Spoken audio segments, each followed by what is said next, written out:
Being a teen mother was difficult, especially with twins. So Nikki moved back in with her grandmother, Della.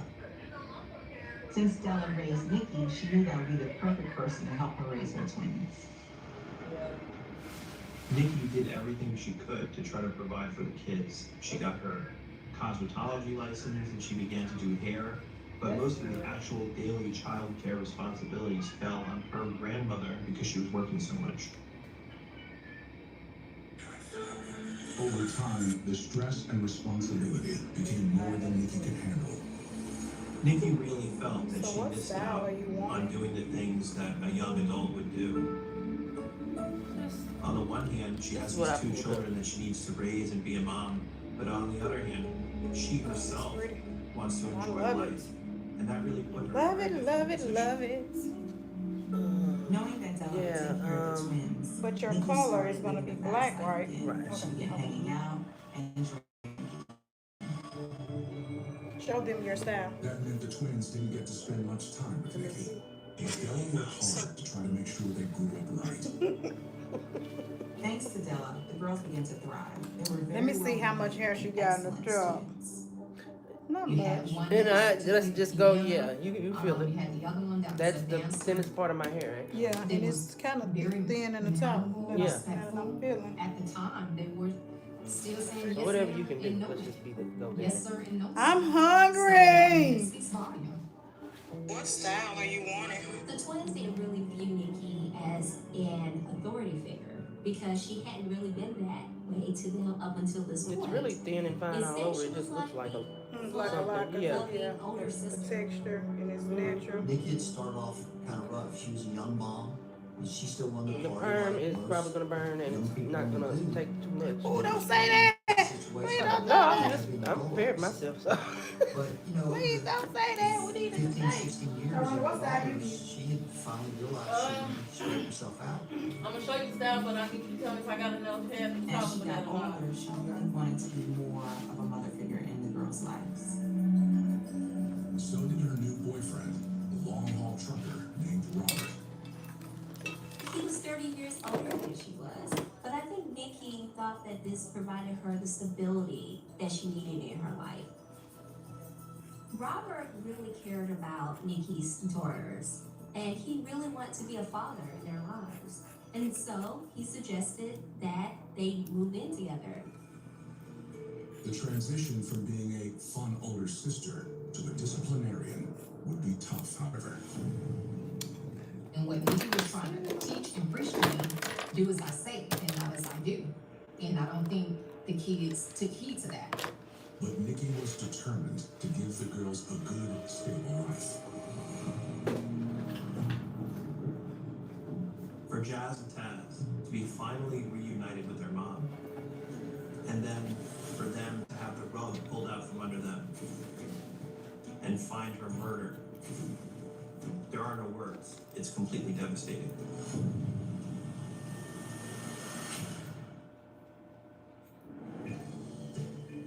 After Nikki Whitehead's teenage twin daughters discover her stabbed to death in their home, the girls are taken to safety as investigators search the house for evidence.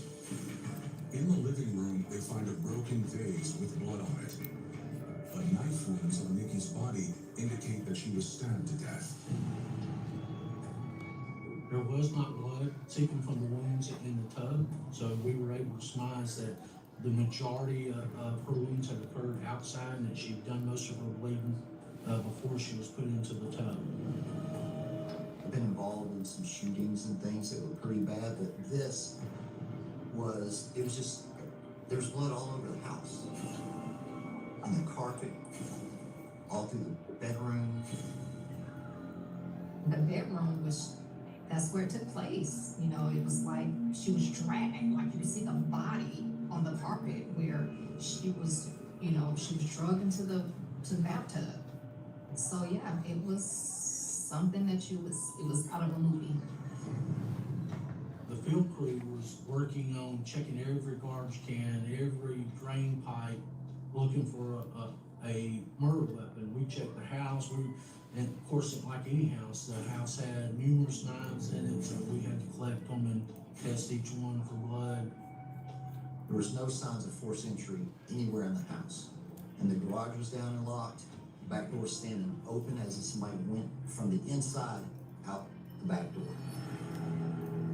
And there, bloody prints left by bare feet. The police saw a trail of blood going to the neighbor's house. So now the police must interview the neighbor as potential suspect.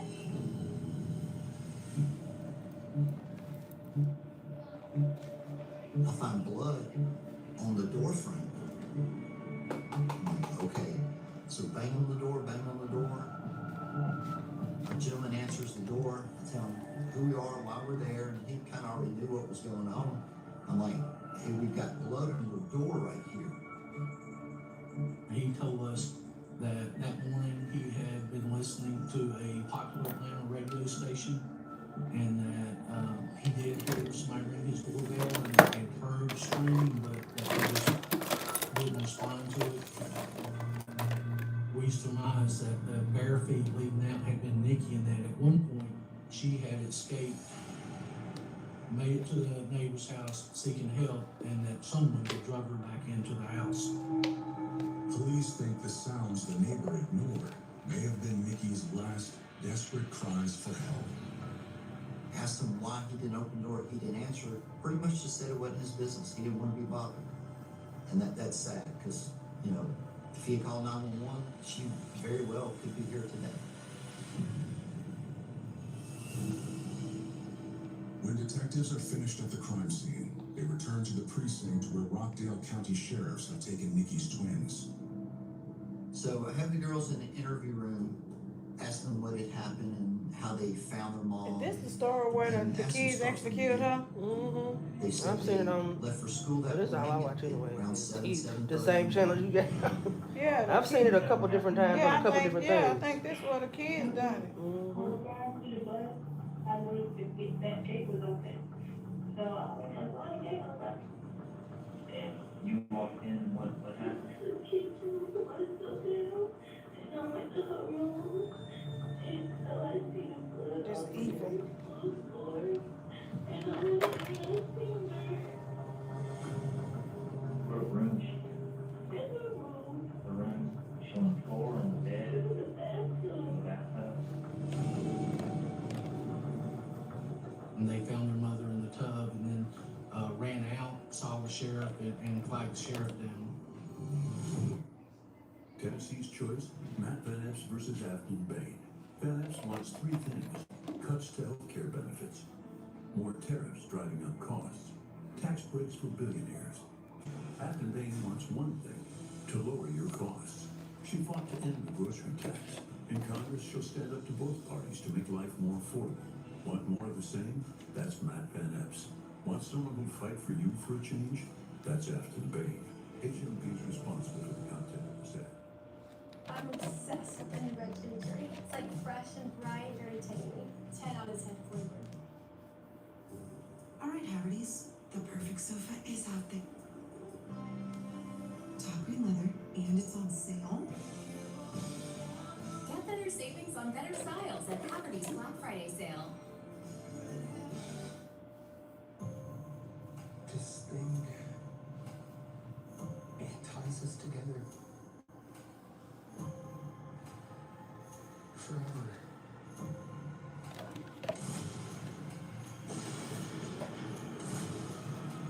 Let's have this go.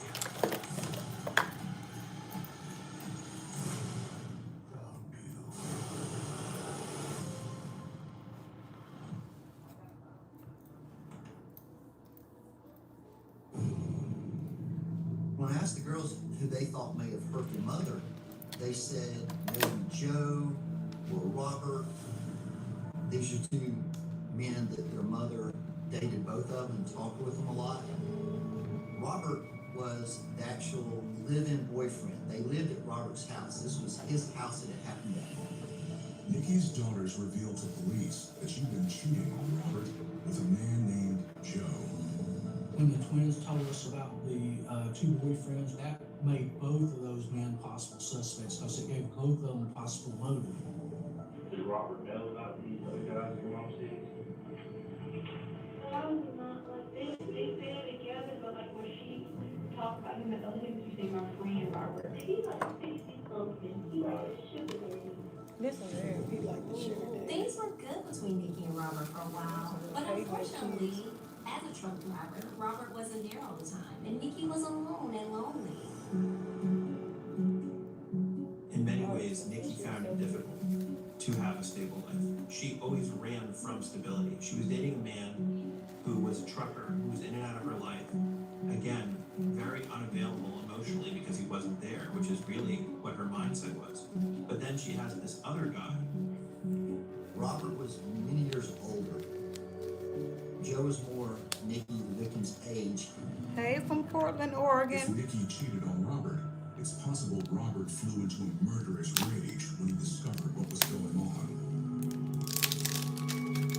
I'd like to call Robert. He came in on Sunday. He stayed for a day with us. We contacted the company Hey, that he Miss worked Sheree. for, and they began getting us the truck's GPS information. Robert returned to Conyers immediately. He explained his relationship with Nikki was that he expected her to be faithful to him when he was in town. He understood that there was a big age difference and that she was going to see other guys and party while he was gone, but he felt like she had disrespected him. Robert Hey, swears he could terrific never me. hurt Nikki, and he has an alibi. He was hundreds of miles away on the job when the killing happened, which GPS records confirm. He explained that he had a great relationship with Nikki, a great relationship with the twins. When we asked him if he suspected of anybody, he could not name anybody that he would suspect of the murder. So, if Robert didn't kill Nikki, maybe it was his rival, Joe. There's a second boyfriend, then that brings up motive. So we sent detectives out to find Joe. After the stabbing death of Nikki Whitehead, Nikki's twin daughters tell police their mother was having an affair with a man named Joe, and she'd spoken with him the night before she died. The only thing was she was drunk was like she was going out for arguing with each other. She was telling Joe not to come out there, not to come to her house, and that it had been a very angry argument. So we sent detectives out to find Joe. Joe's a barber in Atlanta, and they located the barbershop. There were several men hanging around out front, and they approached them and told them they were looking for Joe. So they got straight to the point and told them that Nikki had been murdered, and they were looking to notify Joe. Joe was absolutely devastated. He was visibly upset, and he had no idea that any of this had happened to Nikki. He seemed to be truly shocked and upset that somebody he'd been having a relationship with was dead. When we're telling him what happened, it was very honest. He didn't seem to be hiding anything. Joe admits that he and Nikki argued on the phone that night after she left his house, but not because he was jealous. Joe broke things off with Nikki because he started seeing someone else and it was getting pretty serious. But he also knew that Nikki also had someone else. She had Robert. And nothing was really going to happen with their relationship in light of those circumstances. We collected the surveillance video from his condominium, and we did in fact see Nikki come and go, and the times that Nikki came and left were consistent with what he said. He allowed us to examine his body, his hand, his arms. We knew from the crime scene that Nikki fought for her life, and we could see from the crime scene that it was not, somebody was toting some injuries from the fight, and he had no injuries. Joe was very emphatic that he wanted to cooperate with the investigation, and when we offered a polygraph test, he consented right away. Polygraphists indicated that Joe had no deception in his test. With their suspects cleared, investigators interviewed Tasmia and Jasmia again. To go over the timeline of that day one more time, they claimed their mother was drunk and stoned that morning. They told us that when they woke up for school, they were late. They went to tell their mother they were leaving, and the mother's door was closed. And they knocked on the door, and Nikki didn't respond, and so they went ahead and left for school. They did miss the bus, but they walked to school. And that's about a 2-mile trip from their house. It's a long way to walk. But they did say they made school in time. The twins say they don't know of anyone else who would want to hurt their mother. But detectives noticed something odd about their behavior. They had not removed their coats, they hadn't removed their gloves, and this was a warm environment, even though it was January, the inside was warm, and so that was not normal behavior. So we asked them to remove their coats and their gloves, and we noticed that they had bites and bruises and scratches. I'd asked them what happened. They said they got in a fight with each other, which just seemed really strange to me. Knowing that from the crime scene, it was pretty violent. And for them to have these marks on them, it just didn't sit well with me. I separated the twins and interviewed them separately and used all of the normal tactics where you're not telling me what they're telling me, and these twins didn't waver at all. They stuck to their story and didn't waver. Despite their suspicions, police don't have any evidence to hold the girls and release them into their grandmother's care. The next day, the medical examiner issues the gruesome results of Nikki's autopsy. They discovered blunt force traumas that they had. This is not a surprise considering the police found a broken vase on the crime scene. They also found more than 80 stab wounds to Nikki's body. One of those almost severed her spinal cord. I mean, that's some anger, some hate, that's some revenge and payback going on right there to stab somebody that much. More significantly, there is one thing the medical examiner didn't find. How you doing? Autopsy also showed, contrary to what the Hanging in a twins little said, that she didn't have any alcohol or marijuana in her system. That was inconsistent. That was our first indication of deceit from the girls. This was, okay, you're not telling us the truth, and let's investigate this.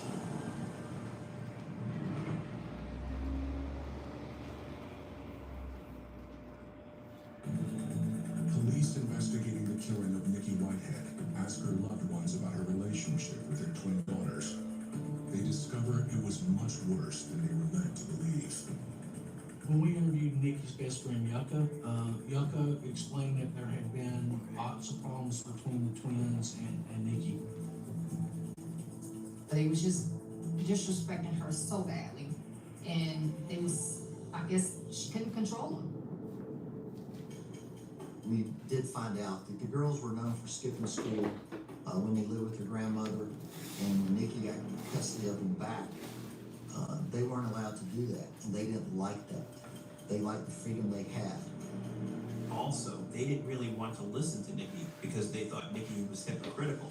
Because here Nikki was telling them how to live their lives, and Nikki herself had had such a tumultuous existence. Who was she? Was she the moral pillar that could tell them what to do? So as a role model, I think she really struggled to have the moral high ground. When Taz and Jazz started to rebel against Nikki, originally it started out as arguments, but then they progressively got worse and ended up becoming physical. In June 2008, Nikki actually called 911 because her neighbors jumped her and dragged her across the floor because she was trying to limit their cell phone usage. When did they hit you? Just now. The something she put her hands on me, I went on call.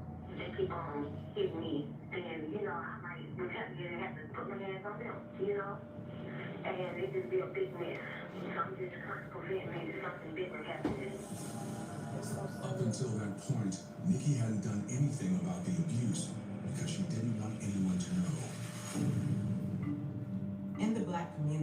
It's not often that you see a child abusing a parent. Nikki was embarrassed that she had lost control of her daughters to the point where they were the ones that were abusing her. These girls were very troubled, and their mother knew it. But in some way, she saw it as her own failing. She couldn't raise them. If someone else was raising them, that she was deficient in some way. But also, a mother has maternal instincts, and those instincts are very strong. So, Nikki was not going to give up on those kids, no matter what.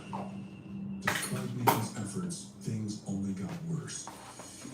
A few days before she was killed, she reached out to her best friend, Yucca Harris, with a disturbing and prophetic warning.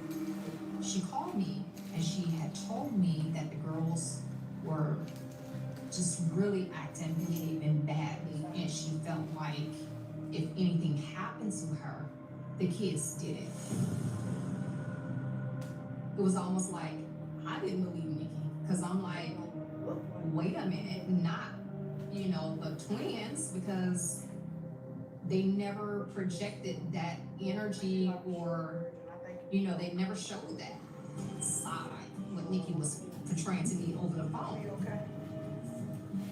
Yucca told us that Nikki was so scared that she replaced the lock on her bedroom so that she had a deadbolt from inside because she was that fearful of the twins.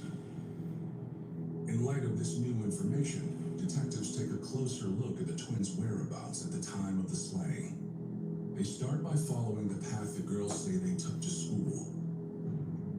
The detectives that were canvassing on foot made it about a mile away to a gas station. At that gas station was one of the locations that we noticed had surveillance video. On that surveillance video, we were able to see that the two girls had in fact walked up at 10 o'clock. Video from the school shows they arrived there at 10:15, 3 hours later than they claimed.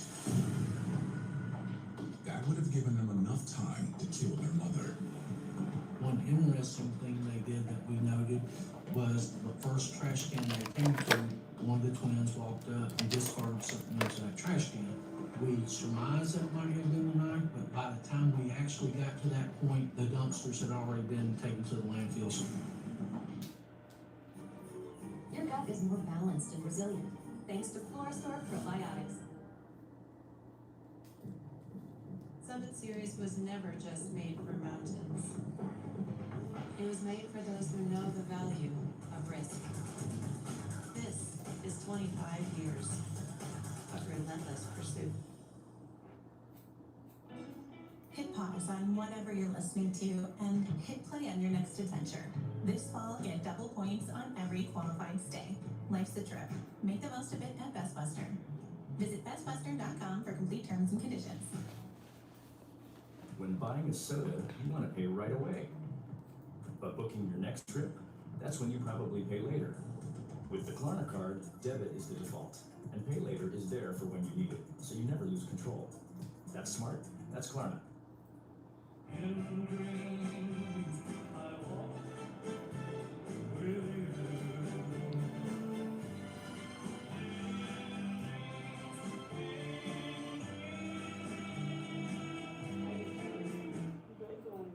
Another search of the house provides more incriminating evidence.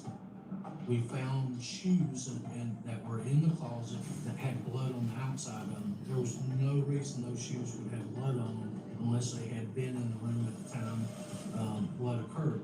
In one of the shoes, we found a tissue, and that tissue was hair, clumps of hair that had been pulled from the head. Also, what we found during our investigation search of the girls' rooms, we found a journal. There was a lot of negative things in there about their mom, a lot of hatred toward their mom. They had written back and forth, sort of like you would text nowadays. They had written back and forth to each other that if we're going to get out of here, we got to get rid of her. And the other one responded, yeah, we've got to get rid of her ASAP.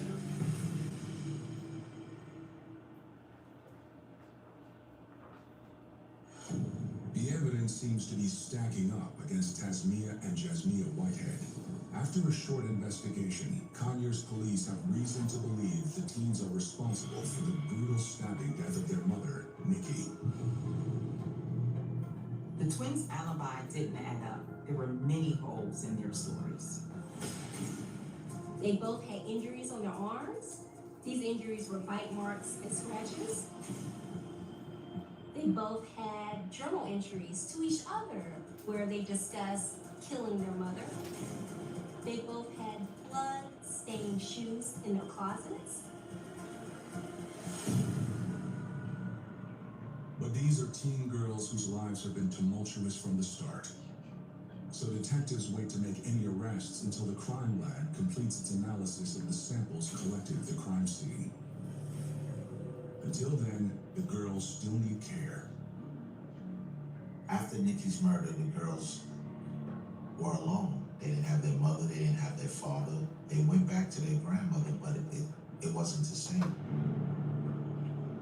Jazz and Taz, their lives were filled with chaos. In many ways, they tried to cling back to some sense of normalcy by going back to school and trying to live a normal life. To those unaware of what's going on, the twins seem to be normal teenagers working through the loss of their mother. A few weeks later, the results from the crime scene come back. We were able to find the twins' DNA mixed in with Nikki's DNA on the blood splatter on the wall. And there could be no explanation other than they were there and they were injured. During the interview with the twins, Taz was biting her arm a lot, and I had to make her stop. There were bite marks on her arm that were very similar, if not matched, Nikki, which shows you their mom was fighting for her life that night. The lead detectives finally decided we have enough to present to the DA, and the DA agreed. Now we have enough to move forward and get justice for Nikki. On May 21st, 2010, detectives arrest Tasmia and Jasmia for the murder of their mother. One of the girls was arrested at Della's home. The other was arrested at her high school in front of all the other students. The girls were really angry when they were arrested, and they kept telling the arresting officers that they needed to go and find their mother's real killer. As prosecutors prepare for trial, the DNA evidence presents a unique challenge to them. As identical twins, Taz and Jazz had the same DNA, and so the prosecution wasn't clear as to which twin actually committed the murder, or if both of them did it together. Sometimes when you have twins, the bond is so strong that one twin will go along with what the other twin wants. And very often you see that one of them is more aggressive and one is more passive. But when it came together, it's almost as if the sum of the parts was greater than the whole. And that was a powder keg that exploded. Prosecutors decide they will try the 16-year-old suspects as adults because of the seriousness of the crime. That could mean life sentences for Jazz and Taz if they're convicted. This was a situation where they were clearly very aggressive, going after Mom, and it seemed like they wanted her dead, and they wanted her dead 10 times over.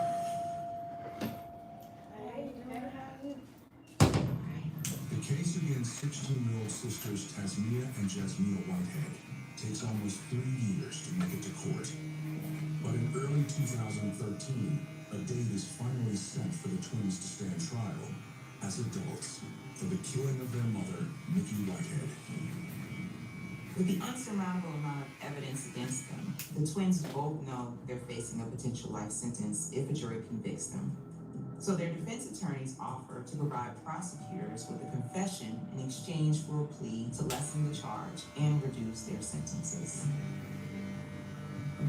Prosecutors agreed to let the girls plead to voluntary manslaughter if they confess on camera in front of the DA, but their sentences won't be determined until after they hear the twins' entire story. The district attorney interviews the twins separately, but their stories are identical. Jazz and Taz claim that their mother had been aggressive with them and angry from the night before, and that it continued into the morning. She was first thing she saw was she starts cursing stuff. I think she was mad by us being late. That make you not trust nobody.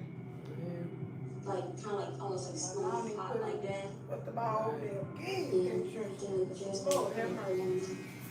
Like that. After that, I'm pretty sure. I'm really clear to say I don't remember anything. It comes in snatches like stuff. We were on some of this fighting and whatever. Once he started fighting, like punching each other, things like that. She's gonna talk to my sister, choke her. I can't even tell you what like the day is for her, but she's her neck, but she choked her. And I pick up her legs. Both girls say they believe Nikki was going to kill them if they didn't kill her first. When I said I was at the time I was very upset. It wasn't like it was a fight on the street. It was more of a fight until somebody died. They had her there against the wall, and eventually one of the knife wounds went into her neck, into her spine, and that's what caused her to collapse. Authorities aren't convinced the twins are being entirely truthful. Their confessions were self-centered, made them look as good as you can look in a murder scene, and put some of the culpability onto Nikki. Jazz and Taz claim that Mom was coming home drunk and high on drugs as probably a way to justify their actions. But what we know from the toxicology and the autopsy is that there was nothing found in her system. I think the girl's defense was trying to tear my girlfriend down. They was gonna try to tear her to pieces to make her seem as if she was just this awful, evil person. Regardless of how the fight began, it ended with Nikki dead. Nikki knew at some point during the attack that she was in the fight for her life, and she did everything she could to stay alive.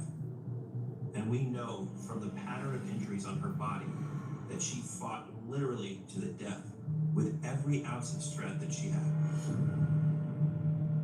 This was not a case where Jazz stabbed her mom and then they quickly retreated. This is something that continued even to the point where Mom escaped and they dragged her back to finish the job. There's a particular brutality and rage in this crime.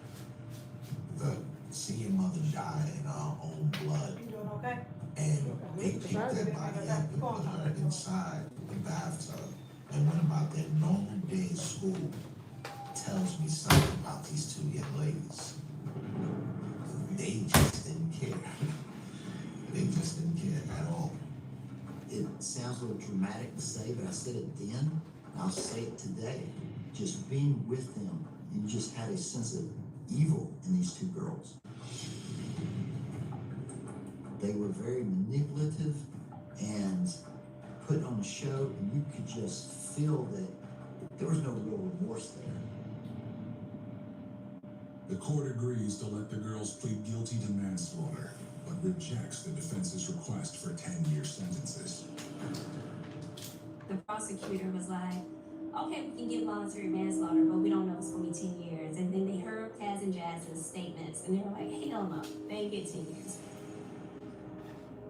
They received 30 years with the possibility of parole. At sentencing, Jazz apologized for what happened to her mother. Taz did not. They should have gotten more time if they got, I think. I just feel like that was not enough. The girls are serving their time in separate facilities in Georgia. If they're not granted parole, they will not be released until 2040 when they're 46 years old. A lot of people have looked at this case, and one of the things that they struggle with is to find a real motive. In other words, there are hundreds of thousands, if not millions of kids who don't get along with their mother. But what about these kids cause them to be over the edge to kill their mother? And I think part of it is the fact that there was rage. Clearly, they did not want to live with her. I believe the reason they did this was kind of payback for mom no longer let them roam around and do what he did. The biggest smile, love to laugh, just love to have fun. Giannis wasn't raised in the streets, but he did get in trouble. There is someone who has been shot or lying on the ground covered with blood. It doesn't look like he saw this coming. He was taken by surprise. They told me, and it was just, I fell to my knees. I just couldn't believe it. How do you think we do that, Big Daddy? She ignored the honest. She thought he was going to just confront him and maybe fight him.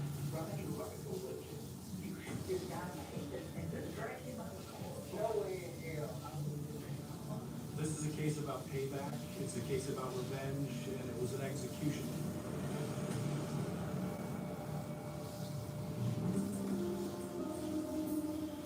Knoxville, Tennessee is a college town nestled in the foothills of the Appalachian Mountains. We have the University of Tennessee here, which is the major public flagship university of the University of Tennessee system. The Smoky Mountain National Forest, one of the most visited How did you national like your parks hair in the being country, short? so close Loved by it. Knoxville. I feel like it lasted so much longer. It's Sunday, Yes. October 29th, 2017. So how did your Just Halloween after outfit 10:30 turn out? p.m. So cute. They knew who I was as soon as I walked in. 911 calls. I'm gonna show you the picture. Shot or lying on the ground covered with blood. Police are dispatched to a neighborhood in South Knoxville. That location is kind of a residential area, a place that's not associated typically with this kind of activity. When officers arrive on scene, there's a victim laying in the road. There's blood everywhere. The unidentified man appears lifeless. You should send that to me. Apparent Okay. wound to the head. It was very clear that there was absolutely nothing they could do for this man, and he was pronounced dead at the scene.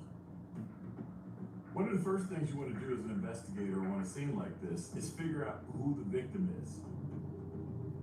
They bring out a small device.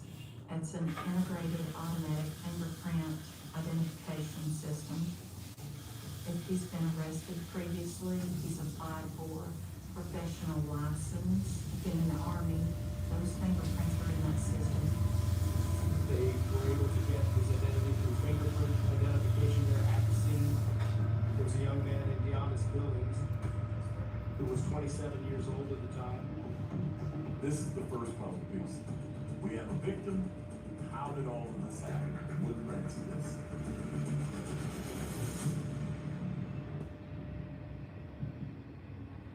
Born in 1990, Giannis Billings grew up in Knoxville with his mother, father, and siblings. Giannis was the baby, and he was spoiled rotten, and his daddy spoiled him, and I spoiled him to a certain extent. Giannis was a very sweet kid. The biggest smile, loved to laugh, just loved to have fun. And as he grew up, he was a sweet teenager. Giannis's teachers didn't always appreciate his sense of humor. As a student, he always got in trouble all the time. I was at the school every time you turn around, class clowning and talking bad, just anything, he got in trouble. Being a class clown is one thing, but his family truly never imagined that he would be in trouble with the law. Uber Eats knows when you see the gridiron, you see grill marks. And now you see a buy one, get one Whopper deal from Burger King on Uber Eats. See how that works? When football makes you hungry, get deals all season long on Uber Eats. Order now. Radical liberal Afton Bain wants higher taxes. Conservative Matt Van Epps will help President Trump lower taxes and make life affordable. President Trump is counting on Republicans to vote now through November 26th or vote in person on Election Day, December 2nd. Huggies Custom Building Core versus 3 Ps. Will it weak? 1 P, 2 Ps, 3 Ps. Ta-da! Huggies Snug and Dry. Up to 100% leak proof. Ultra dry.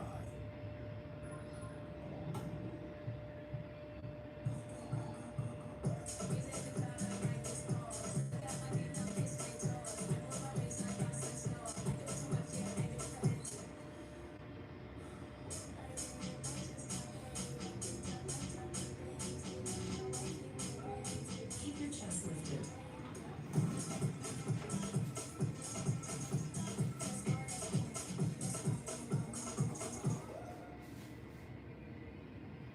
But when Deondis was still a teenager, he was convicted in connection with an armed robbery and sentenced to 5 years in prison. His family was stunned. Deondis wasn't raised in the streets, so he did get in trouble, and he had a visitor every week. Me and his dad would take turns. I would go 1 week, his dad would go 1 week. So they made sure he constantly had visits. You know, he never felt alone. Deondis served his time and was released in 2014. When he went to jail, he was a teenager. When he came home, he was an adult. So things are different now. Technology's different. Everything is different. So you have that adjustment period. So he's making the adjustment back to freedom, so to speak. It did make him harder. He used to tell me, jail, it'll turn you a different kind of way, and it makes you hard, and you have to look out for yourself. He said, you sleep light. While in prison, Deondis made the best use of his time, getting his GED, and when he got out, worked for a maintenance and repair company. He was walking by a house and started trying to flip the houses. That was his goal. And he said, if I could get one house, I could start flipping it. On June 17, 2017, Deondis suffered a shocking loss when his best friend, J was murdered. J-Rock was Deondis' best friend. J-Rock and Deondis were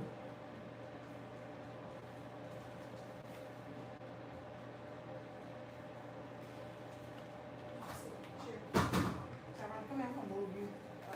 Here, you're too short. Come on.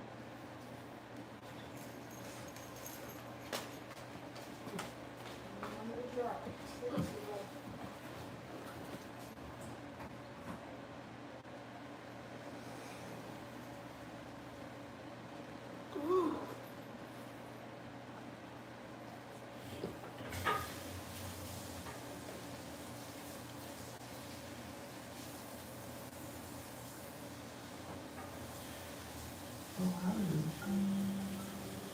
Deondis took comfort in his family, in the arms of a new love interest, Zakia. He did have a girlfriend. And he told me he was going to marry her. I said, Auntie, she's special. She's a school teacher. I said, she is. Yes, it is. When I seen him one day, he just had a big smile on his face, and he was really happy. On October 29th, just 3 months after the death of his best friend, 27-year-old Deondis lies dead in the middle of the South Knoxville Road. KPD detectives arrive on the scene. No showcases were planned. There was a few personal effects such as a hat and a cell phone case. No ID anywhere, no video. He had been shot 3 times in the head, and there were tread marks on him, left obviously by a vehicle. It looked like the person who shot him pushed him out of the vehicle, maybe in their haste to leave the scene, ran over him. They didn't find a vehicle that belonged to him, and they didn't find a vehicle that looked like it had damage from running over. With little physical evidence, detectives look for a witness. You have to start knocking doors, canvassing the area, locating somebody who's seen something, heard something, or has a camera system. That is so important. They happened upon someone who was very close to the scene and he has cameras. That individual cooperated. They pulled that video up immediately and wow. It's all there. The camera actually has the footage of the shooting.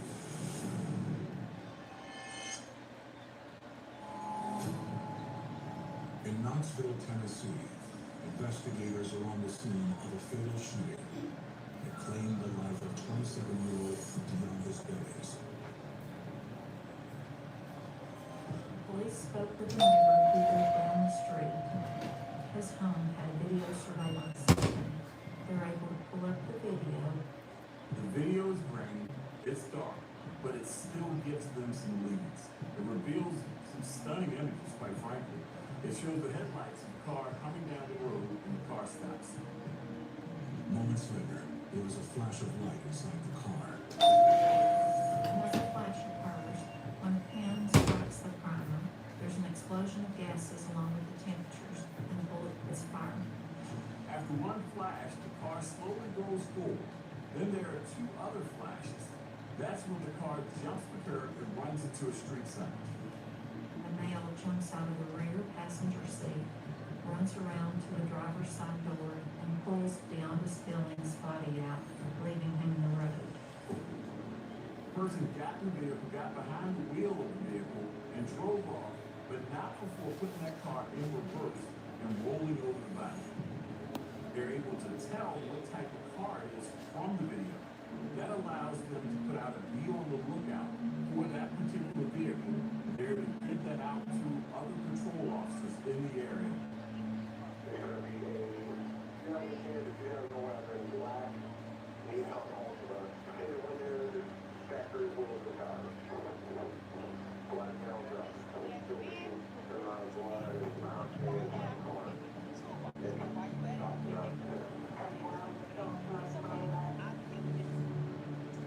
After they wrap up at the crime scene, investigators pay a visit to Deonda's mother.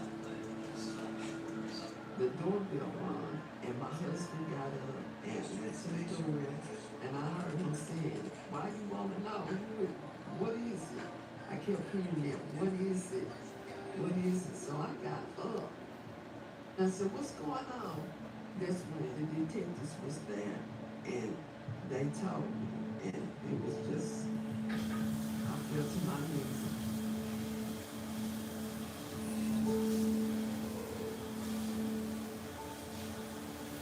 I just couldn't believe it. And I asked them, are they sure? Was they sure that it was him? And they was like, yeah, we sure was.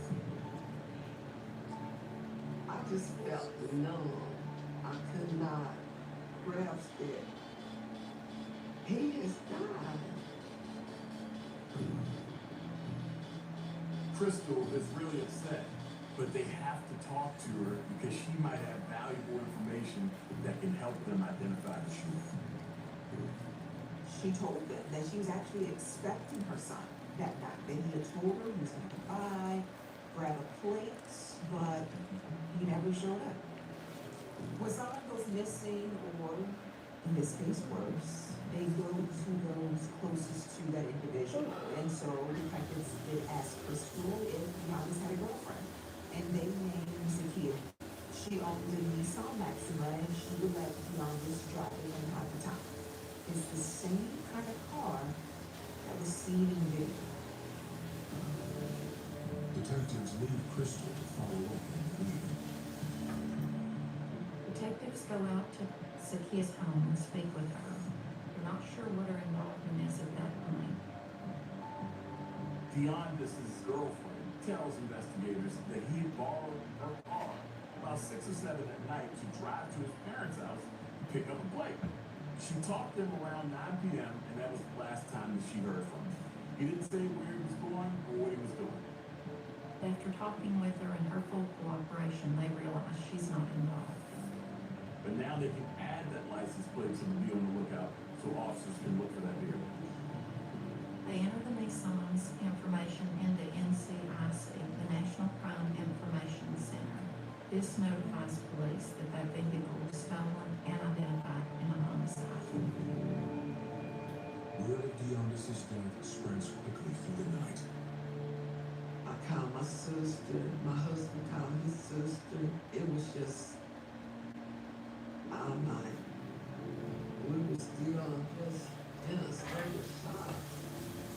The phone rang, and it was my sister, and I picked up the phone, and she screamed that killed Dionys. And I remember saying, what? And she said, they killed Dionys. And I just started screaming. We got in the car, and my husband drove me to my sister's house. By this time, the house is full. His friends are there, family is there. Everybody's trying to figure out what happened, what's going on. My sister is totally devastated. She's just broken. She's broken. I lay down and tried to sleep. I couldn't sleep. I just felt numb. I could not grasp it. He has died. Detectives aren't resting either. The morning after the shooting, they attend the autopsy. What investigators learned is that Dionys was shot 3 times. Once to the right ear and twice around the right ear. This simply confirms that Dionys was in the driver's seat and whoever shot him was next to him, just like the video showed.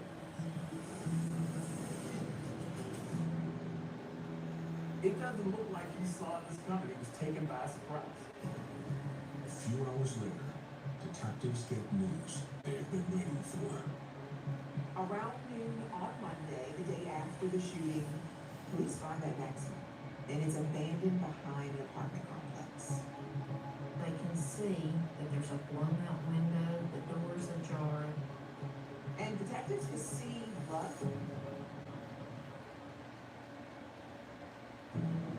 Thank you. The morning after 27-year-old Dionys Billings was gunned down on the South Knoxville Street, detectives have located a vehicle they believe was involved. Zacchaeus Maxima was found abandoned behind the apartment complex on Knoxville's north side, about 15 minutes from where Dionys's body was found. Detectives can see blood at first glance. It also appears someone tried to wipe down the car. Investigators find only 2 fingerprints. One is from Dionys, the other one is unidentified. Now the question is, who is this other person? This unidentified fingerprint can very well be the suspect. Detectives then find 3 9mm shell casings. And there's something else that catches their eye. There's a dishcloth wrapper with a barcode on it. So they immediately try to determine where this was purchased at. It might be a piece of key evidence. The brand is one that's sold at a local grocery store. That grocery store is located less than a mile from where the vehicle was left abandoned. Investigators head to the store, where they request surveillance footage for the hours around when the murder took place. They were able to find a camera that catches her arriving at the store in a dark-colored Chrysler 200, and she appeared to be alone. They pull the video up and they see a woman purchasing these exact same washcloths only about an hour after Dionys' shooting took place. In addition to the washcloths, they also see this woman buying bleach spray and some paper towels. The woman who was making these purchases used her store loyalty card. Police were able to connect the loyalty card to a local woman named Dorasia. Armed with a picture of the woman, investigators go back to Dionys' mother's home. He asked me, did I know this lady in this picture? And I said, she looked at me, but I can't really tell. She doesn't know. But there have been friends at the house gathering to comfort Crystal. We showed the picture, and they right out of the real. They knew exactly who it was, what they called her, and everything. This was Tarsha. Detectives make another connection between Tarsha and the second fingerprint found in the Maxima. They're able to use that unidentified print and compare it to Tarsha's, and guess what? It came back as a match. She was in that car. So. But how did Tarsha get from the Maxima to the Chrysler she was seen driving to the grocery store? That same day, investigators bring Tarsha in for an interview. She quickly admits to knowing the victim. Tarsha tells investigators that she and Deonis are very good friends and they hang out often. And she's adamant that she would never do anything to hurt Deonis, let alone kill him. She immediately denies any involvement. She says she didn't have anything to do with it, she wasn't there. Detectives confront Tarsha with the store video. The detective says, listen, I got you on video, you were there, I know that you helped clean it up. Detectives laid it all out there for Tarsha. They tell her that they've seen her on video buying the cleaning supplies and the washcloth. They see her using. Careful, we seen your hair. Detectives then turn up the heat and appeal to her feelings for Deonis. They say if you indeed love Deonis, if he was really, truly your friend, you'll tell us who shot him. She immediately says, I'll tell you that I need your protection. Will you protect me? For somebody to say they Polk's from Louisiana, I'm sorry, but I ain't your cousin, because my last name originally Johnson. About the shooting of her friend, Deonis Willies. We can still be cousins, Tarsha though. finally agrees to Linda. talk, but Miss Linda, we not can still without be cousins. assurances. She tells detectives in order to tell the truth, she has to be protected. Get salon quality hair color at home. And make with licensed colors for free. Only at SallyBeauty.com. Y'all, I'm so hungry. I got one more client. Y'all want to think of a time I'm going to be out of here? I don't have no time. I'm wore out. Just whenever I get out of here, I'll be happy to leave. Real life is scary. Protect yourself from freedom. I'll just be happy to go. That's it, that's all. I'm going to let y'all think of the time today, whatever y'all say. For 5 hours now. It's not a misunderstanding. So, Mama, what's your next? You okay? Yeah.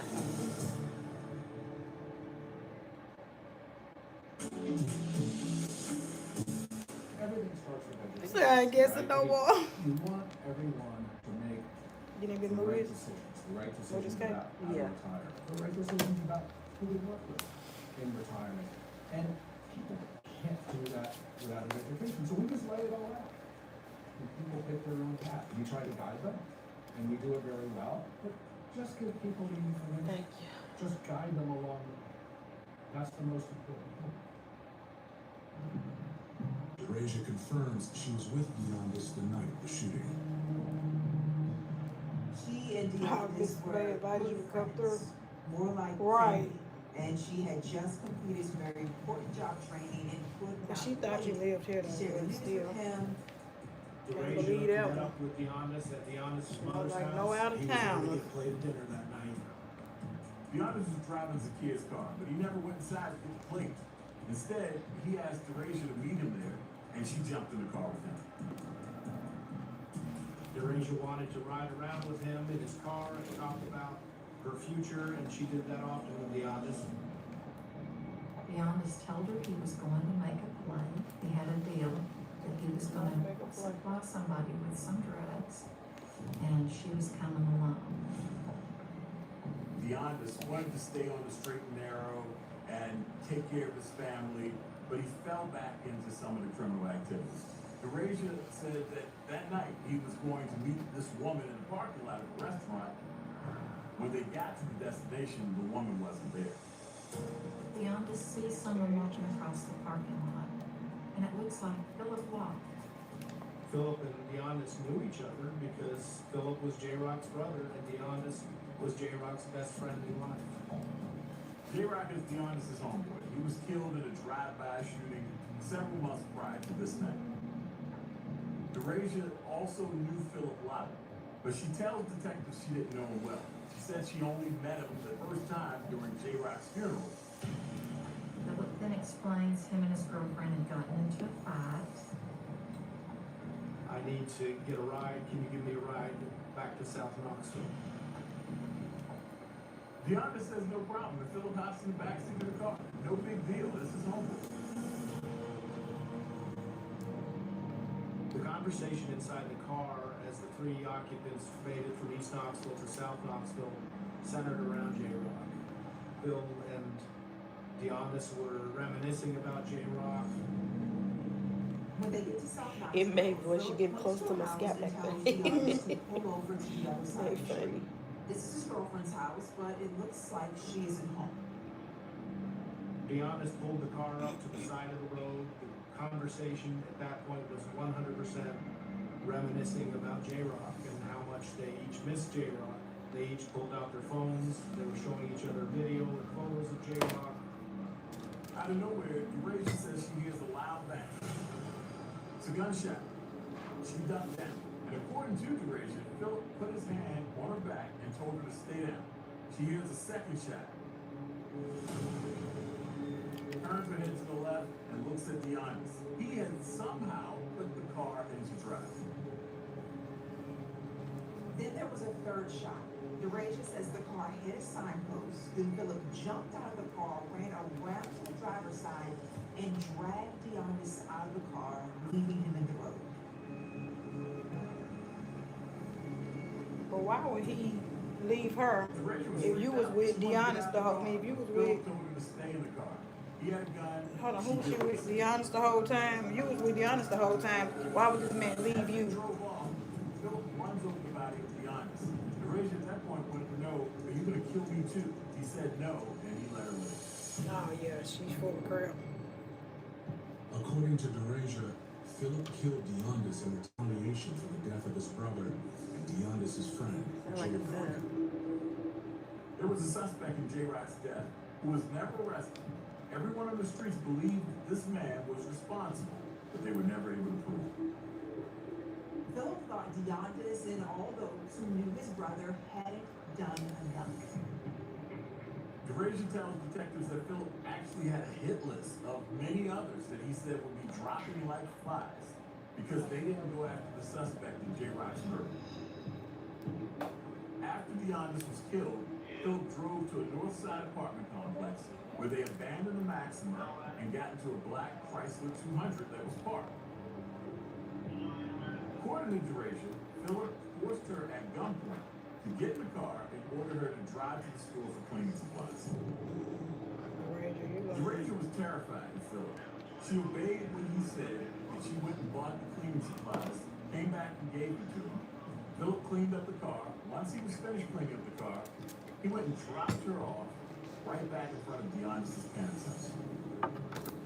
DeRasia was in shock. She was too afraid to report anything to the police or tell Deondas' parents.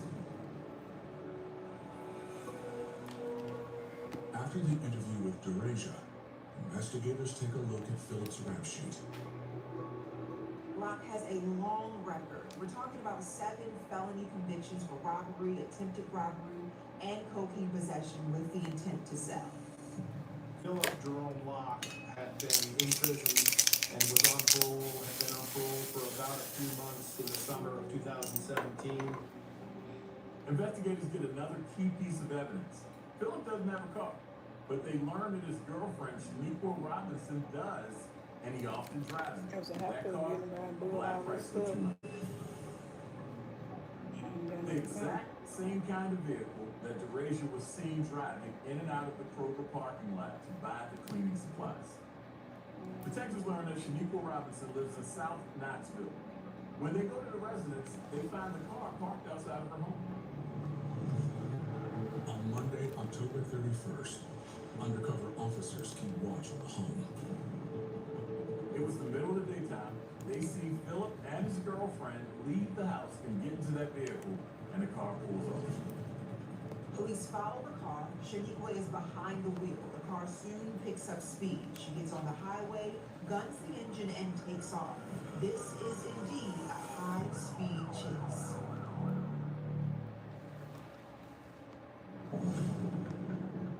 Two days after Deonda's Billings was gunned down and left for dead in the street, the Knoxville Police Department is embroiled in a high-speed chase with the #1 suspect, Philip Locke.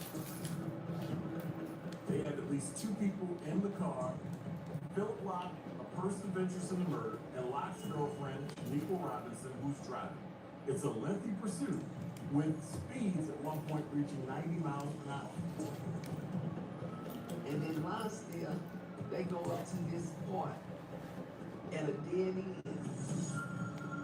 And evidently he didn't know it was a dead end, so they ended up dead in it, and they blocked them out. When the car finally stops, police order Philip and Shaniqua out of the car. As Philip gets out of the car, an officer notices that he has something in his hand. He tossed whatever he had in his hand into the bushes. There's a struggle. Police ultimately tase Philip. After he's taken into police custody, they retrieve the object that he tossed. It ends up being a burner cell phone. There's drugs in the car. A massive amount of drugs in the car. He's on parole, and having this amount of drugs in the vehicle is a violation of parole, and Philip knows this, and he is very nervous at this point. Police bring Philip and Shaniqua to the station for questioning. Chair huge. Damn, At back this up. point, Locke probably isn't sure why he's being interrogated. He's worried about his parole and about all of the drugs that were found in his vehicle. I'll tell you straight up what I'm looking at. I'm looking at you from all sides. Okay? Then he asks him about the honest, or DB, as he was known to his friends. Have you heard about what happened? Of course, I've heard about what happened. Tell me about you. So brother's best friend, we all grew up together, and my brother's close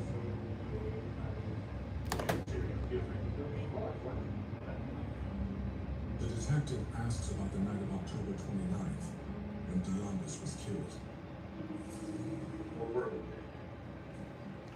7 brothers, 47 brothers. He says he was alone that night, moving around town, selling drugs.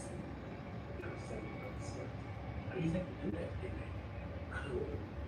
You know what I mean? Well, not really. The two go back and forth. He had nothing to do with it. He had been in Deondas's car multiple times, different vehicles. But again, still no confession. He didn't have anything to do with the murder. Why would he do that? Then the detective tells Philip about the video. This guy, I hate this man.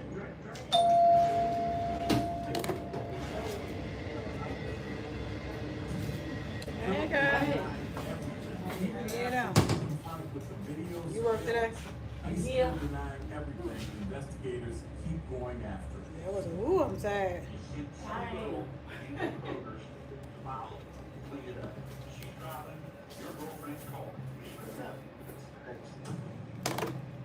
Philip keeps the same composure, claiming his innocence, and he is indeed cooperative. He agrees to let police examine his iPhone, but his mood quickly changes when the detectives return with his gun out. Yeah, I'm sorry. I'm just, While Philip was being questioned, so was his girlfriend in another room. And of course, she didn't know anything about the killing of Deondas, but says Philip struggled after the murder of his brother J.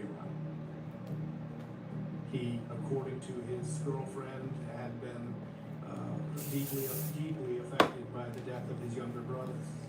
And over the course of the several months between July and October of 2017, Philip became frustrated and became anxious with the fact that his brother's death was not being avenged. Investigators arrested both of them. Philip is being held for violating his parole. Shaniqua is being charged with felony evading arrest. Investigators need more to make the murder charge stick, and they hope that this murder phone that he was trying to ditch will be the key. Detectives wait to get a warrant and gain access to the phone's contents. On that phone, they find internet searches for whether there were security cameras at a school near the murder scene and the apartment building where the car was abandoned. But it's his text messages that are the most incriminating. Investigators found an ominous text message. It was a text message from Phillips to someone named Cindy saying, "We're going to get DB tonight, and you know I got you." Of course, investigators now have to find out who Cindy is. Cindy's the girl that was in the car with her. On November 3rd, detectives bring in Cindy for questioning. She admits to being a drug user. Philip offered to give her some crack in exchange for a vape. Cindy was going to lure Deondas to a certain area in town. Philip was going to, by happenstance, be there. The plan came together on October 29, 2017, when Cindy followed through with that ruse. And she contacted Deondas in an effort to get him to show up at a place in East Knoxville. Philip, meanwhile, had parked his car close by and was going to be on foot and was going to come up with a ruse that his girlfriend kicked him out and that he needed a ride back to her place in South Knoxville. Cindy says that never in her wildest dreams did she think Philip would actually kill Deondas. She says she thought he was going to just confront him and maybe fight, not murder him in cold blood. Now, investigators finally have enough to charge her with murder, not just the parole violation. On January 30th, 2018, She probably was out great. is indicted on numerous criminal charges. It's a real place. First-degree murder for the killing of Deondas Williams. It felt like, thank you, Jesus, it's not going to be a cold case. We're going to know what happened and we're going to get justice. Your gut is more balanced and resilient thanks to Florastar Probiotics. Is your home showing signs of foundation issues? Call the experts at DFS today.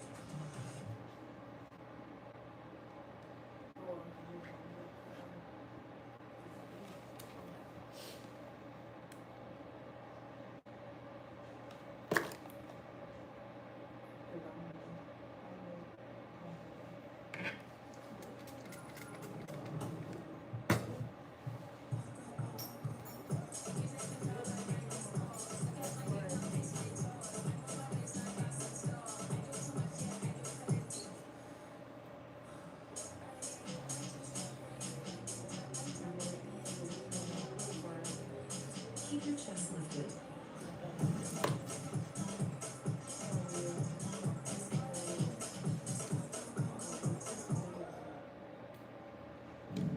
On October 25th, 2021, nearly 4 years after Deondas Williams was shot to death, the trial of his accused killer, Philip Rock, gets underway.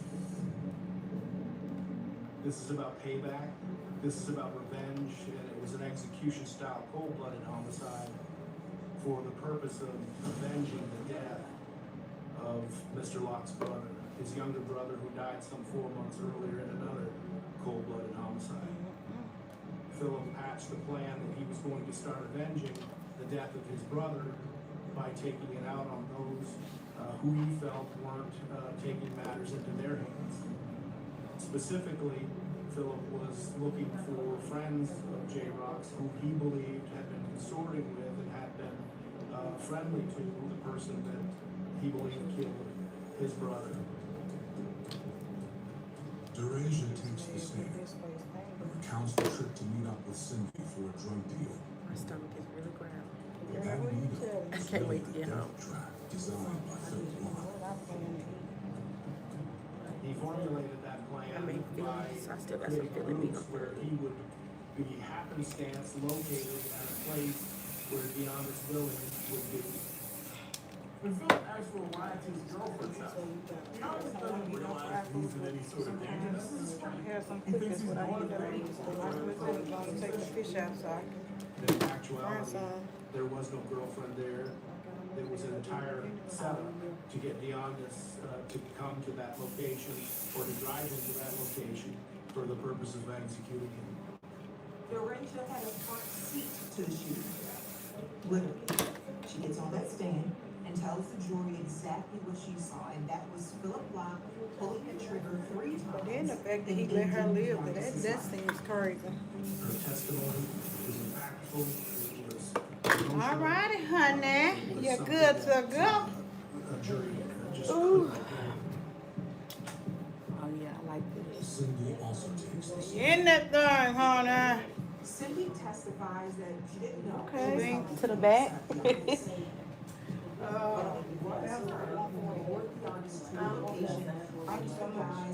Let me get y'all in the dry. Y'all my last clients and I get to go home. So tell me you don't need nothing extra. Shampoo, Apple Pay or Cash App? It was also the ditch that had messages to Cindy. A 911 call to security video from the crime scene. The Kroger store security video also added to the timeline. Now, Philip Block orchestrated it all. The trial lasted approximately a week. The jury took the case and came with a verdict back within a few hours. They found him guilty of first-degree murder with all of the circumstantial proof from the phone forensics and forensics of the scene. The proof was overwhelming. Philip Block had once again engaged in violent conduct, which is a pattern that he's had his whole life. When we received the verdict, I felt it was so weird. Justice is never really served because my nephew was gone. Nothing can bring him back. But at the same time, I wanted someone to be punished for taking his life, to have to serve time for taking his life. In Tennessee, the judge does sentencing. In this particular case, he was sentenced to life in prison for the homicide of Deonda's Williams. Philip will have to serve 51 years in prison before being eligible for parole. And in addition to that, the judge tacked on another 30 years for his conviction on carjacking, robbery, and gun charges. I was very happy. And he got 51 plus 30. And I was very happy. He's going to regret the day that he ever pulled the trigger because he'll never forget. With Philip on the loose, Deonda's family is left to grapple with the case. I'm just now grasping that my child is gone. I know it was gone all along, but I've been able to try to cope a little better with it. I had to seek counseling, a lot of counseling. I'm just able now to really get where I can cope. I feel like in the end, Deonda's was in a good space. Spiritually, I find solace in knowing that Struggling single mom, doing everything she could. That's my lady. She was dedicated to her children. She showed them that she loved them. To see her evolve into a mother was a beautiful thing. Until it all came to a horrific end. It was a bloody crime scene. One of the worst cases I've ever looked at. Who does this? Was it the father of her oldest? He was honestly. He was always in and out of jail. Was it the married man who'd been keeping her a secret? there has to be an underlying personality disorder there to live a double lifestyle. Do you want to tell me what I gotta call today from your wife. You throw infidelity into the mix, and that complicates things.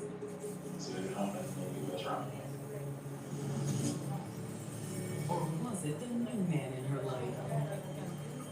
He became a little bit obsessed, like talking crazy. He was sending threatening letters. When the investigation begins, only one thing is certain. You don't know the monster that's lying inside people. Can't love a monster.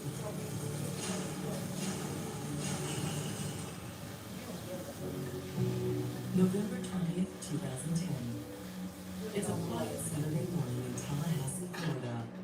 A city of 200,000 that's not on many tourist itineraries. Tallahassee area is a very complex city. Not only is it the capital, but it is a college town with numerous campuses in the area. Mostly it's a nice, tranquil community, great place to raise a family. But for one Tallahassee family, this Saturday is anything but tranquil. Hey, it's Brandy. Leave a message. Hey, Brandy, it's Mom again. Give me a call when you get this. Brandy's family members hadn't heard from her, which was very unusual. Her mother was starting to feel that unsettling feeling. And as her worry grows, Brandy's mother makes another call. Brady's mother called a neighbor who lived across the street. She had her go over and see if she was all right. It's probably nothing, but It's no problem at all. I was just walking out the door anyway. I'm gonna call you back, okay? That intuition is not something that is easily ignored. When the neighbor gets to Brandy's house, her mother's intuition proves correct. Brandy? She looked through the window and saw Brandy Peters' body there in the foyer. Brandy!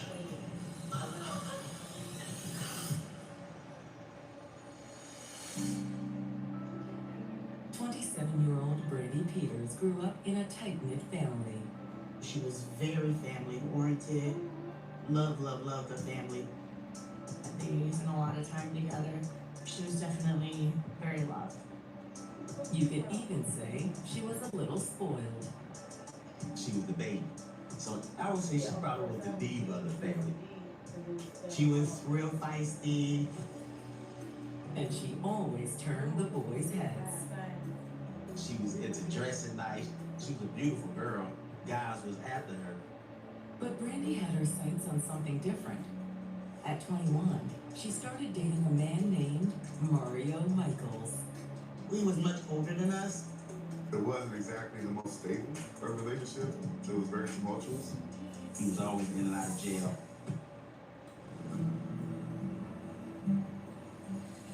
But when Mario wasn't behind bars, there was little doubt they were in love. They had a good relationship. They also had 2 children together, twin girls. She took on that motherly role. She loved them. But with Mario frequently out of the picture, Brandy was often raising the kids on her own. It was very difficult for Brandy. Because this is a struggle, doing it by yourself. What she needed was someone she could depend on. Someone who wasn't Mario. She was looking for someone who had a good job, had his head on his shoulder, wasn't in and out of jail, and could be a part of the kid's life. Brandy thought she might have found him in 28-year-old Henry Segura. Her and Henry met at a gas station. Traded numbers. When they started dating, it looked as if Henry checked all the boxes. He wasn't in the streets. He wasn't a convicted felon. He wasn't living that lifestyle. He also had a good job. How was the drive over? He was an over-the-road welder. He traveled from job site to job site. And he was good with her kids.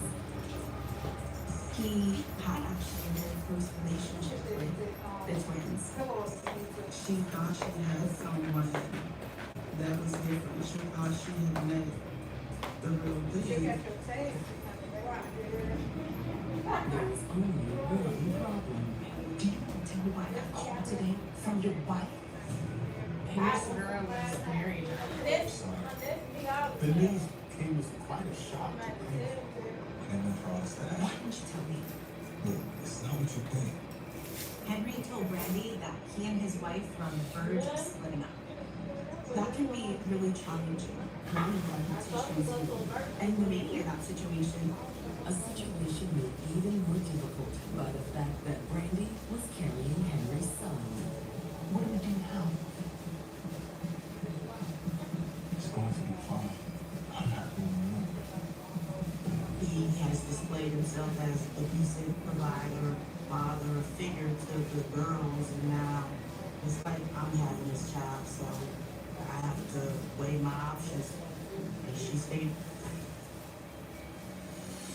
But after the birth of their child, Brandy came to a realization. It became clear to her that he had no intention of beating his wife. She said, I'll always be a number 2 or 3 in this person's life. Brandy broke things off with Henry and spent the next 2 years starting over as a single mom. She was just trying to get on her feet. To be there for 3 children is not easy. But she rose to the occasion. She got a new home and a new job. She was doing home health. She was a home health aide. She was looking forward to what the future holds.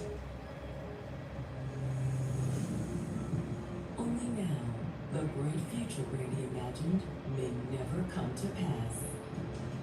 Unable to get a hold of Brandy, her mother called a neighbor to go knock on Brandy's door.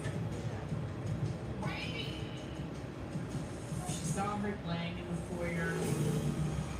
She saw a large amount of blood. And called law enforcement.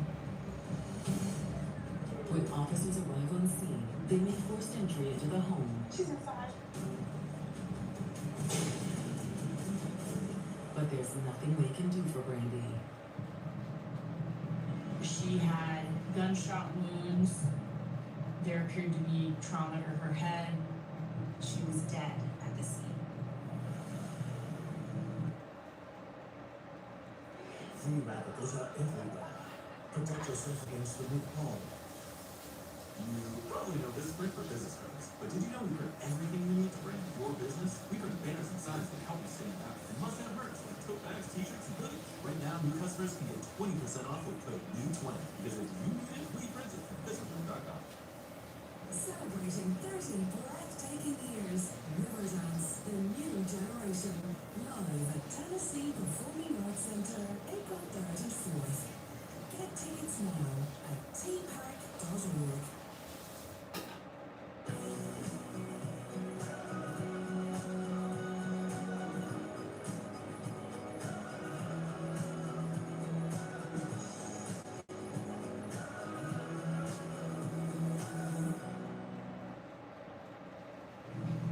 Then, responding officers clear the rest of Brandy's house. The officers had to make sure there weren't any other victims, but also make sure the suspect is there. There's no sign of the shooter. But in the bathroom, the officers made a horrific discovery. Hey, we got more bodies in here. They found the 3 children in the bathtub.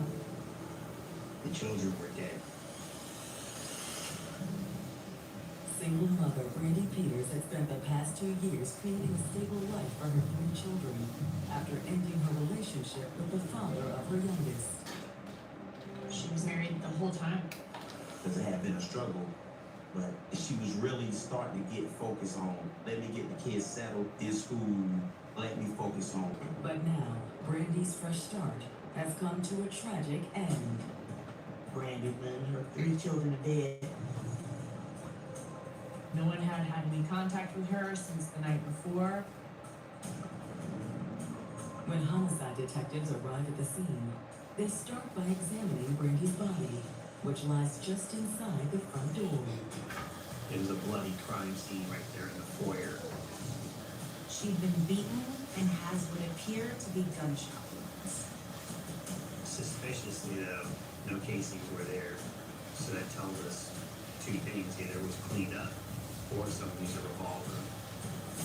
And while Brandy died in the foyer, detectives can tell the attack wasn't confined to that area. A violent struggle occurred in there. There was a large amount of blood down the hallway. The children, on the other hand, appear to have been drowned. The person who committed the crime ended up putting all three children in the bathtub together. Who does this? Who would kill kids and then not only that, but drown them in the bathtub? That's just not something you see very often. While the CSI team finishes inside, detectives speak with the neighbor who found Brandy. The neighbor was a good friend of Brandy's. They would go to pick up their children together from school. She had no idea who might have done this. Brandy, she's good people. When the detectives talk to other neighbors, they're just as shocked by what happened. There was a lot of community concern. This is a small little raise your family type of community. Not that it's ever supposed to happen, but you definitely don't want it happening here. However, while the neighbors are understandably worried about a killer coming into their community, the detectives don't believe they're dealing with a random crime. There was no forced entry into the residence, so that led them to believe that she must have known this person. A lack of forced entry isn't the only thing that suggests Brandy knew her killer. It was just such a brutal attack. Gunshot after gunshot and blow after blow. Law enforcement thought it was very personal. Is that what detectives are dealing with here? Eager to find out, they turn to Brandy's family, who have started arriving at the scene as word of the murders spreads.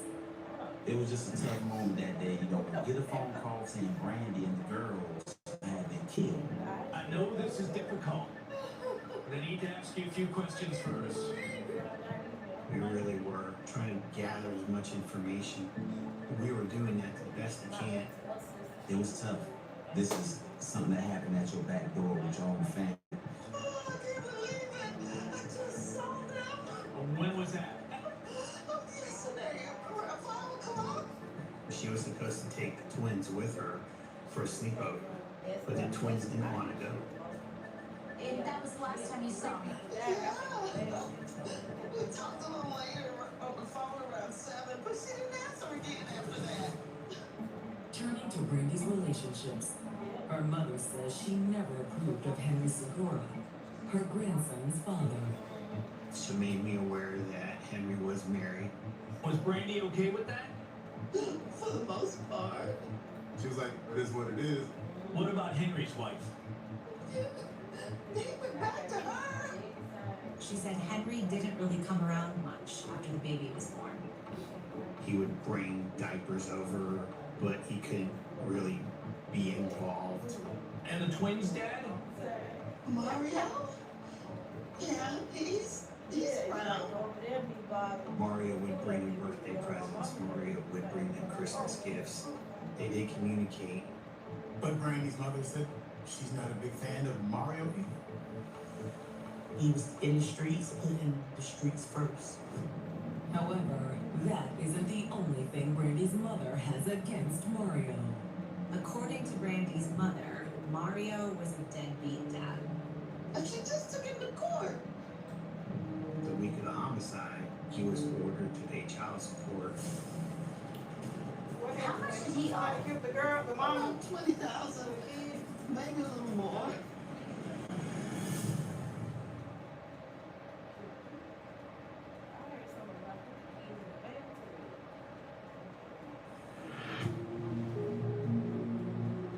Detectives investigating the murder of Brandy Peters and her 3 children have learned a judge recently ordered her ex-boyfriend, Mario Michaels,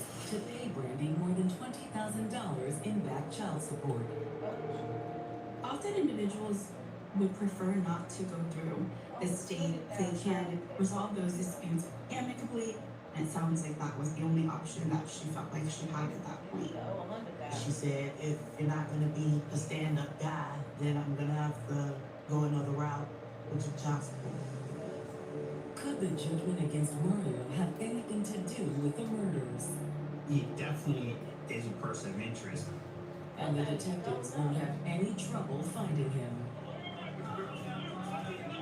He was beside himself with grief. This man was hurt. But just because Mario was showing emotion still doesn't mean he'll do it. Questioned by the detectives, Mario insists he didn't have anything to do with the murders. How did you hear about what happened?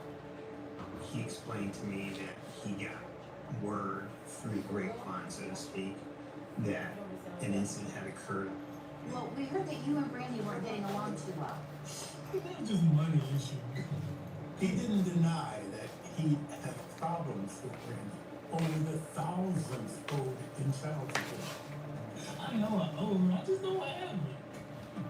He provided us information about Randy, their relationship, his relationship with his daughters. He definitely wouldn't hurt his own girls. He loves those twins. Okay, so where were you last night? With my girlfriend at a motel. He was cooperative with police as far as giving them information. Why don't you and I go talk? Not only was Mario cooperative, here's he is telling the truth. When the detectives followed up on his alibi, the motel had a record of him being there that night. And his girlfriend said he never left the room. Thank you so much. With Mario apparently in the clear, detectives move on to Henry Segura, the father of Brandy's youngest child. He agreed to come talk with us. He was very even-keeled, very calm, very cordial, but that's not unusual. Everybody grieves differently. And when detectives asked about his relationship with Brandy, Henry admitted it was complicated. It started off as an affair, and it was supposed to go into something else, but for whatever reason, that never transpired. But he and Brandy were working it out. At first, she responded. She's down on it, she's real sweet, she's a cool person. But he says things went downhill with Brandy once his wife learned about the affair. She called me on the phone bill one day. Sent the phone bill. Called his number. Henry said his wife had confronted Brandy about the affair. She just was trying to mess with me. Yeah. With Brandy, it was kind of like throwing gas on a fire. She texted my wife. Called her something fed, so. According to Henry, that's when he decided to cut things off. I said I was out of being respectful to her, so that's wrong. He had to break it off with Randy, and he got back with his wife. But investigators wonder, was this too little, too late? Her wife doesn't like Brandy, yes, she like that. Unless you couldn't kill her. But with Henry, They asked him when was the last time he had seen Brandy. I was in the house. Went to. His dad's president. That's 48 hours before the killings. What are you doing here? The same. Yeah. Henry explains that he couldn't see his son as often as he liked. It was my first time going to wow. But he said he was trying to do right by them. I put myself on shut. Mom said she never thought 844 he did. I did it. Henry also has an alibi for the evening of the murder. He said, I was at home. He told him, you can check my cell phone. Check with my wife. Are there any other numbers? He even agrees to give detectives a DNA sample. He was cooperative. And when the phone records. They confirmed that he was home on the evening of the murder. His wife also told police that she and Henry spent the evening at home. However, just that the investigation seems... Oh, shoot. And it ain't gonna...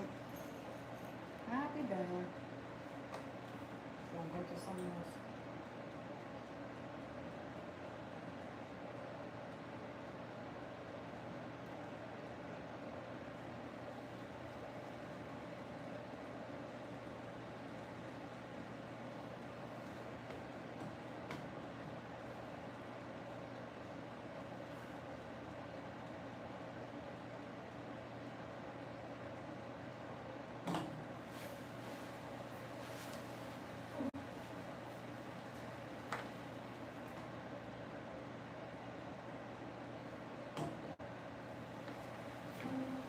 You're watching Investigation Discovery on Demand.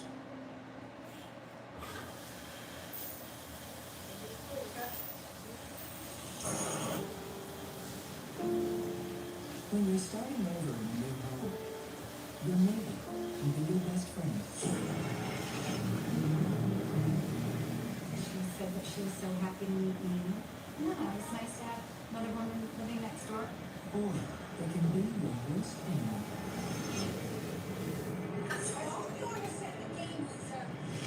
I've never come across anything this severe. Before you know it, your sanctuary has become a hunting ground, and you have become the prey. She said, You messed with the wrong one. You stupid. You will be burned to death. She is a bomb ready to explode.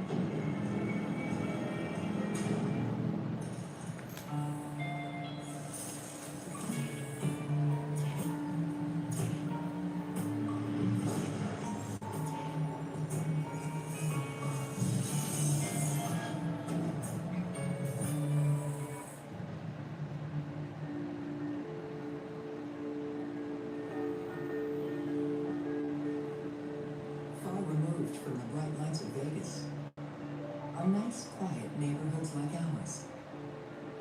Summerlin is a pretty affluent community here and very family oriented.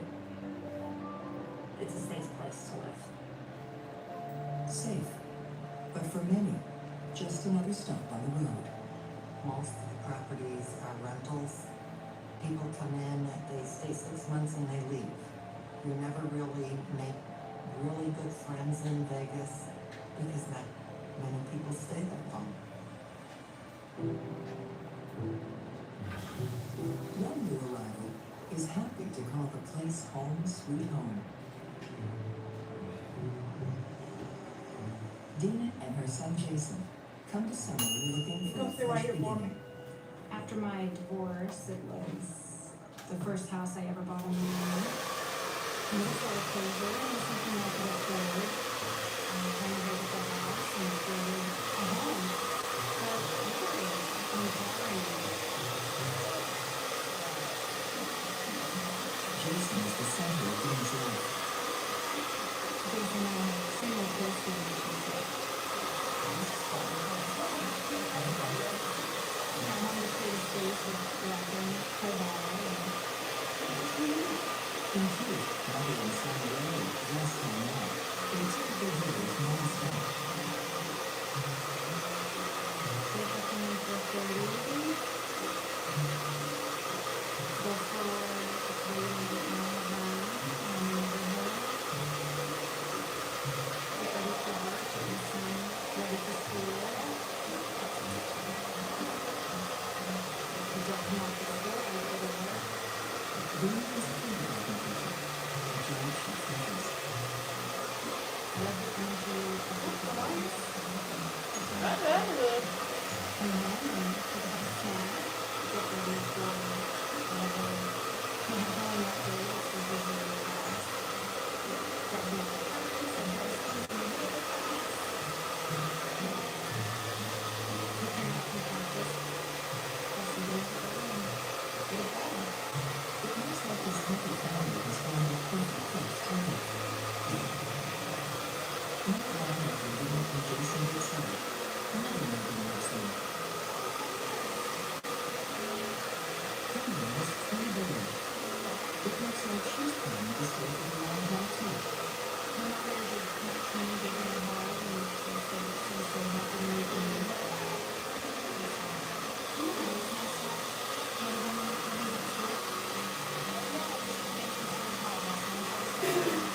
It turns out Polk and Tweet share the same stomping grounds.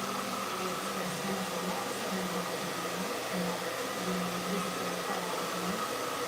And so I got to see everything there. I just knew, roughly the doors and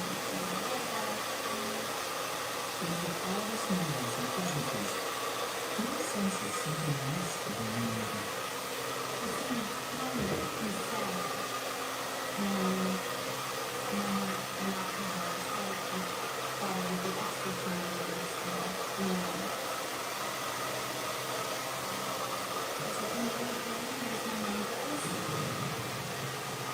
Tweety doesn't know it yet, but her small look of neighborly kindness is just hoping to come to her.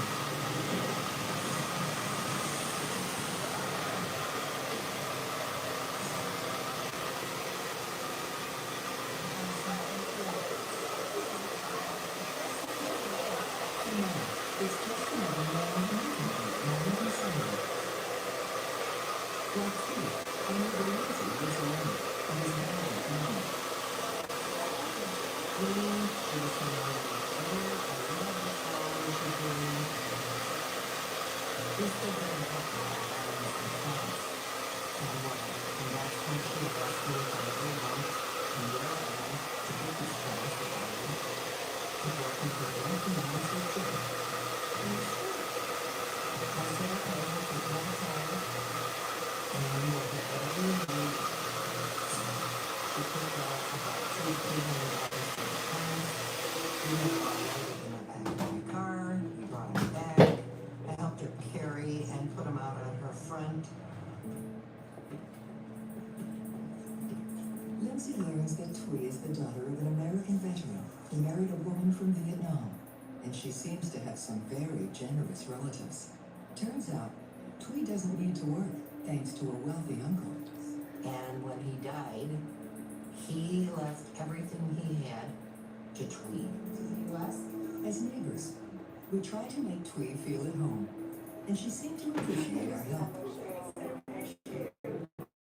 It seems like Twee is fitting in, just another nice new neighbor on the street. But something still doesn't seem quite right.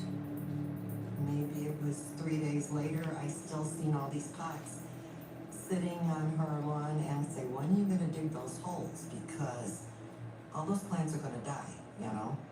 And she said, that's a lot of holes to dig. Apparently, Twee's more interested in learning everything about everyone around her.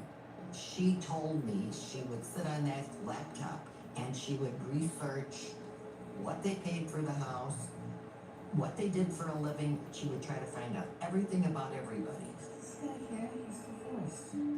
Twee obviously has a lot of time on her hands and no one to share it with. No children. Twee, I'm a little uncomfortable with this. I felt sorry for her because she didn't have any friends.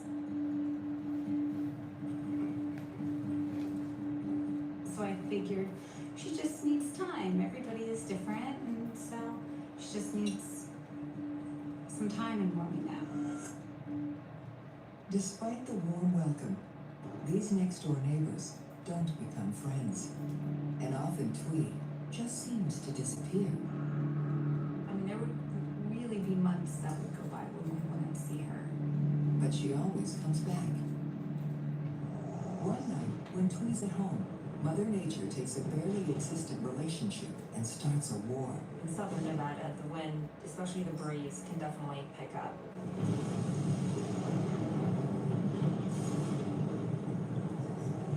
There was a windstorm, and Dina's patio umbrella flew up and damaged Twee's roof.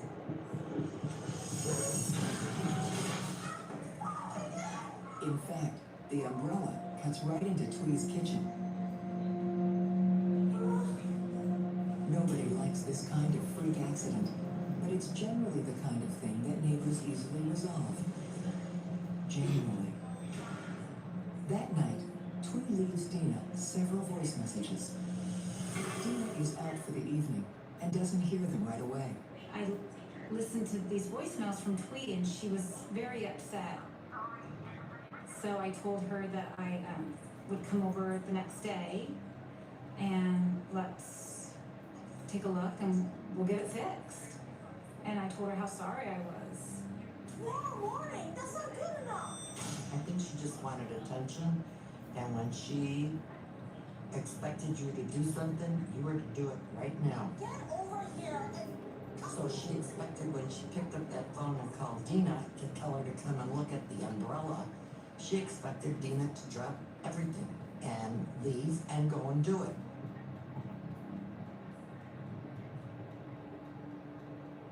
The next morning, Dina comes over. Hi, Tweet. Sorry. She was very quiet. I felt like she was almost like sizing me up, like just, you know, I can't tell you how many times I apologized. So I said, well, I'm gonna go home and make some phone calls and we'll get this fixed. Unfortunately, Dina's insurance company rejects her accident claim. Now Twee is on the hook for the repairs.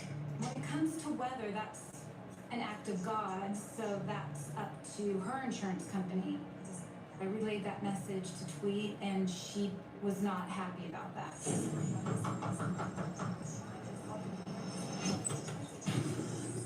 you should have come over as soon as it happened. And she became very upset, and she started yelling at me and using profanity and calling me all sorts of names and just really going after me and my character. And what a horrible person I was, and what a terrible neighbor I was. At that point, I didn't blame her. She was upset. My property had damaged her house, and it scared her. Dina says she will demand her insurance company take a second look. And they eventually relent, agreeing to pay for the damages to her neighbor's roof and kitchen. It made me feel much better. I felt like there was resolve. Yes, she was inconvenienced, but no money came out of her pocket. But it's too little, too late for Twee. And she is going to unleash a truly terrifying wave of vengeance on her unsuspecting neighbor.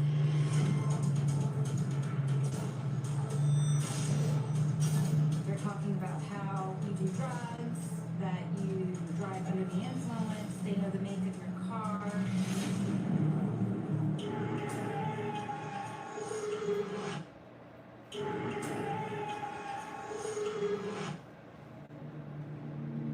Vegas is a very nice place to live if you live in the right area.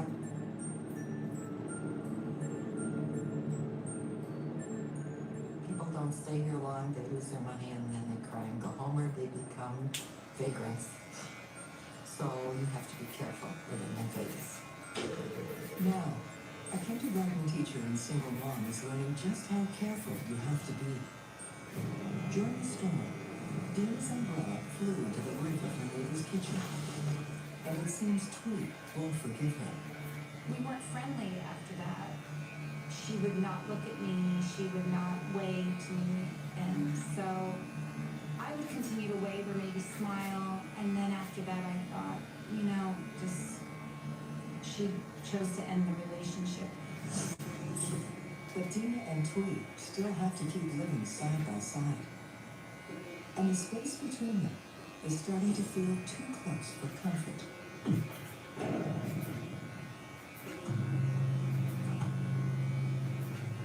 She called one day. She's so stupid, and her kid is so dumb. Every time he plays ball, and that ball hits the wall, and if it comes over, I deflate the ball. And then, one day, he did this and he did that, and she just pick. The harsh criticism soon escalates to bizarre accusations. What's the matter? That kid's so much trouble. I said, how is he stealing? I know it was him. He crawled that wall.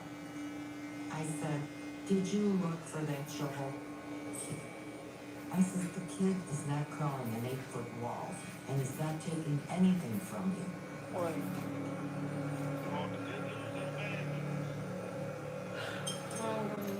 What? I don't care.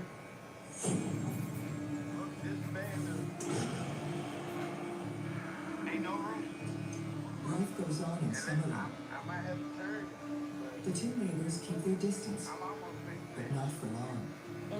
At Dina's school, the principal receives an anonymous call. There's some allegations. Someone accuses Dina of taking drugs. And I've never had a complaint. The 22 years I've worked for the school district, as you know, it's not a parent, it's somebody in your personal life. And that's when Dina's son Jason phones her from home with disturbing news. Jason said, Mom, Twee's outside in her backyard. She wants to talk to you. Doing somebody's head. What's that? Oh. She said, Dina, what are we going to do about Jason and the noise and his hitting the lacrosse balls? And then she got very angry and she said, Take him to the park, you cheap bitch! and then she said, You wouldn't want to deal with this. You're going to teach the way you drive drunk. I got the lights on there. You want to cut the light off, you got to do this. But I don't see no remote. Is this supposed to switch lights? Yeah. I ain't see no remote. Just a pet. I don't know what he is.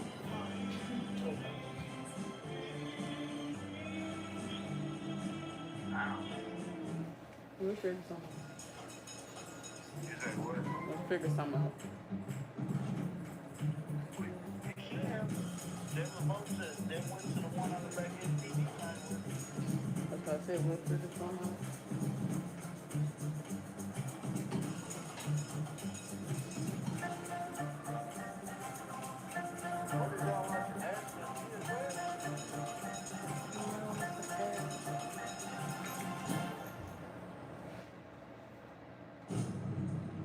so I did put it together. Oh, the person that's calling my work, this is her. She says, I don't want his effing lacrosse ball to break one of my windows like your effing umbrella. Dina decides not to provoke Twee further. And I said, I don't want you in the backyard for a while.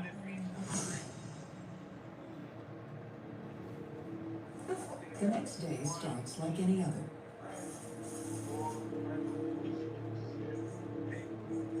Mom, outside. Come on.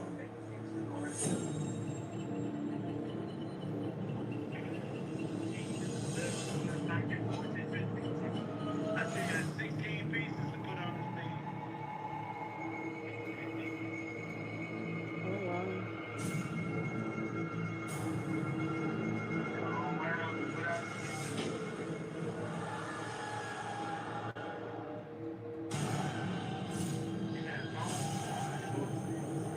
It looked like a horror film.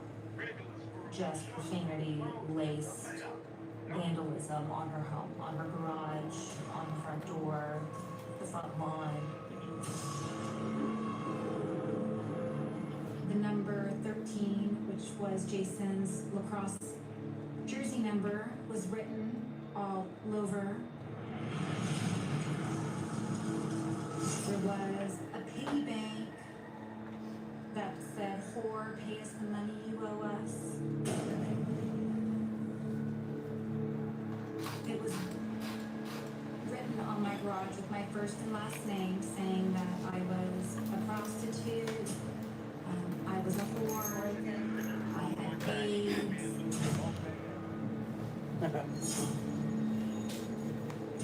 Jason put his arms around me and said, "Mom, it's okay."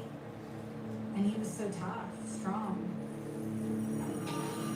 We stopped in front of my house and rolled down the window with a huge smile on her face and said, "Well, what do we have here?" The answer to that question is far more horrible than Dina can ever imagine. This was the beginning of never feeling bored again.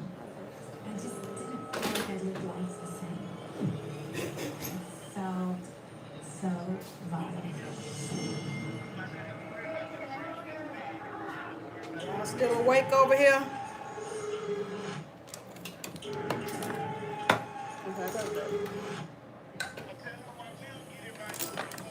It was a safe neighborhood, except it was infested with a tree. And it's that ball.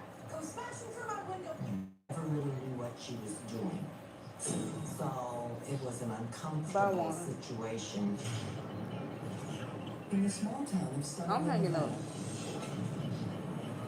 Dina Willis has come under attack. She suspects her next-door neighbor has vandalized her garage, even though they barely know each other. And I said, let's just go inside and wait for the police.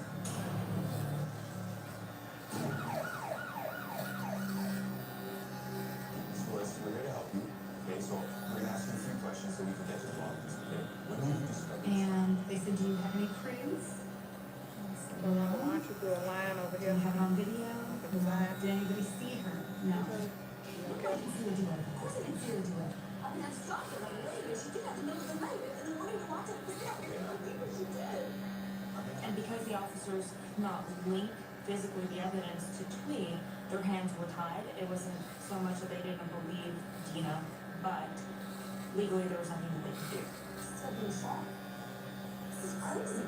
Worse, authorities suspect Jason might be involved. And it said that some of the things that were written, the number 13 might have to do with some type of game. And I said, number 13 is my son's lacrosse jersey. This doesn't have anything to do with gang violence. The police tried to interview Twee, but no one answers her door. Conveniently, she was not there. And I knew she wasn't there. And as soon as they left, she went home.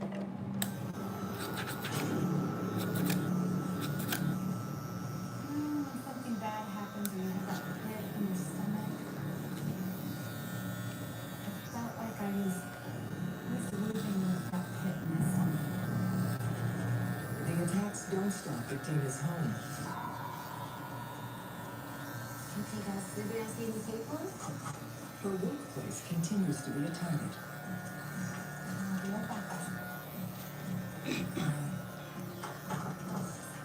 Twee was impersonating being a mother.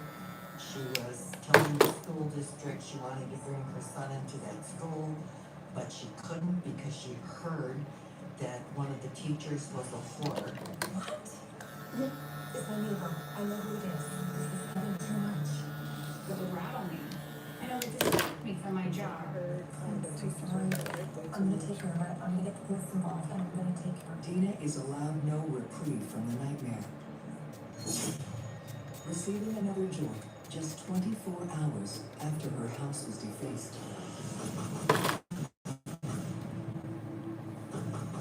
I was awoken by someone pounding at our front door, and it was loud.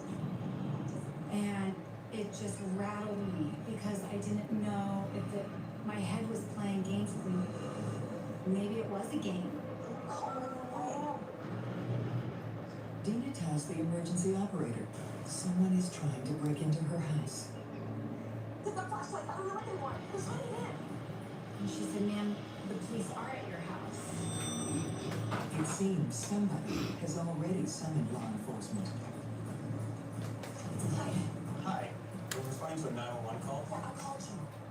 And they said, are you aware that there are diapers in your driveway? And they were with some type of chocolate smeared all over them?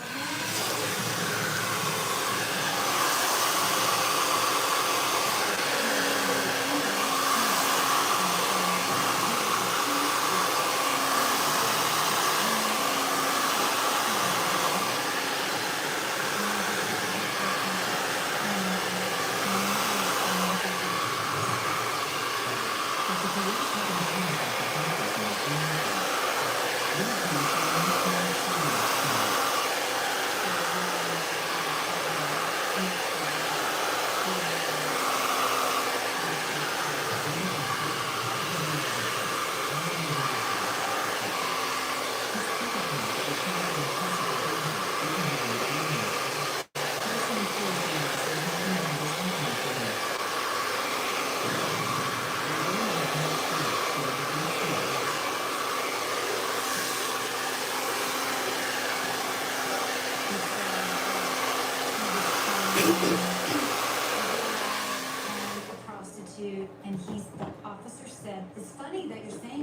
about your neighbor because that's what was written on her garage the night before. The same things that you were saying. We called 911 because she's the mental one. She denied it. The police quickly realized Tree's accusations are bogus, and they also realized who Dina is up against. The officers told me that I needed to file for a protective order and that I needed to install cameras. It was scary because now I really didn't know what else was she capable of. In the midst of this ordeal, something goes right for Dina. She meets Brad on a blind date. I felt like I finally found, the man of my dreams. I didn't think that was going to happen for me. Right. What I liked about Dina was that she was able to be very genuine, which is something that's really tough to find in Las Vegas. Both of our sons played lacrosse. We went to the same gym, shopped at the same grocery store, lived probably 2 miles apart from each other. All this time, we had never seen each other before. Brad takes an immediate liking to Jason. And I've never really met a kid that young that was that smart and open and engaging before. A few weeks into their new relationship, Dina decides it's time to open up about her problem with Twee. Something I need to talk about. My fear was that he might have thought ill of me, or what did you do to play a role in this? Initially, when you hear these stories back to back, you start to wonder who's the crazy neighbor. Is it the girl I'm dating, or is it the girl next door?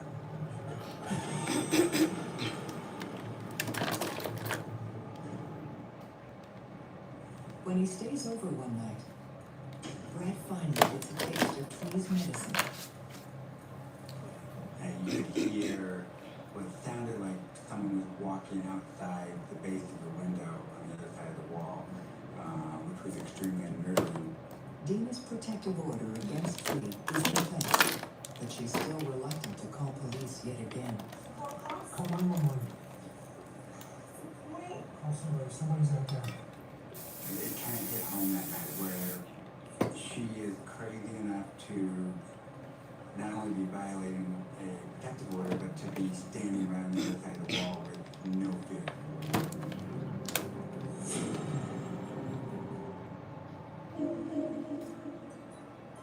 Thank you, Natalia. Yes, please watch all the videos, like, love, and After share. work, I was scared to go home. And I just never felt safe in our home. Miss Lisa, she just has thick hair. And then when I would go home, I would open up the garage and then just sit and just wait for that garage door to close, hoping that she didn't make her way into the garage. It just was a very eerie feeling. From then on, living in that house, after the home was defaced, I never felt right again. Never imagined I would need to live in a place with security cameras. I mean, I grew up living where we never locked our front door. Now every day is filled with worry. Twee knows her neighbor's schedule. She knows Dina doesn't get home until 4:30.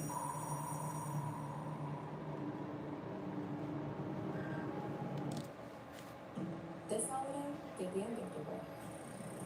Unbox what you live in. A small room. Space to play. Your next chapter. The gift is just the beginning. Blink and get more with new 2K Plus Smart Security. With Blink 2K Plus, get set up in minutes to see every video with 2K video. Get noise cancellation for clearer two-way talk. Get wireless power for up to 2 years of battery life. Plus, with smart detection, you always know who's there. Plug in or battery pack. Get Blink 2K Plus and get more with smart security for less.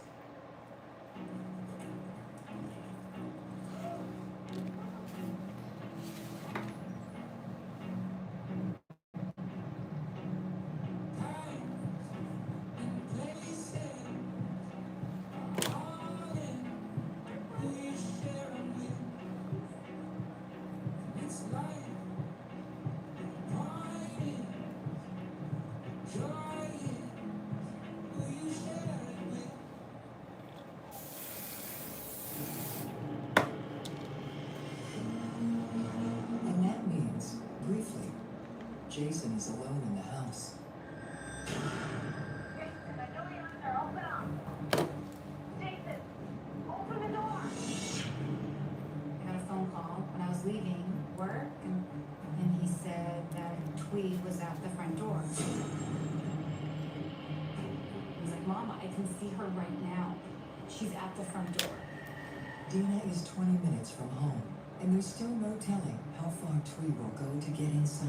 I hate to even think what would happen if he opened the door.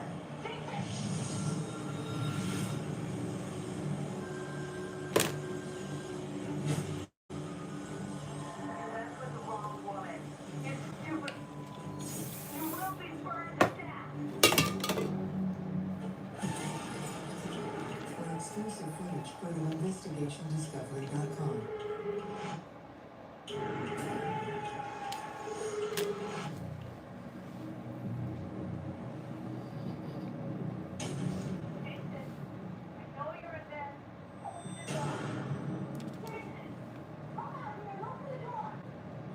Tweed was just that seed that just fell in the corner, and she just wasn't gonna fit no matter where she went.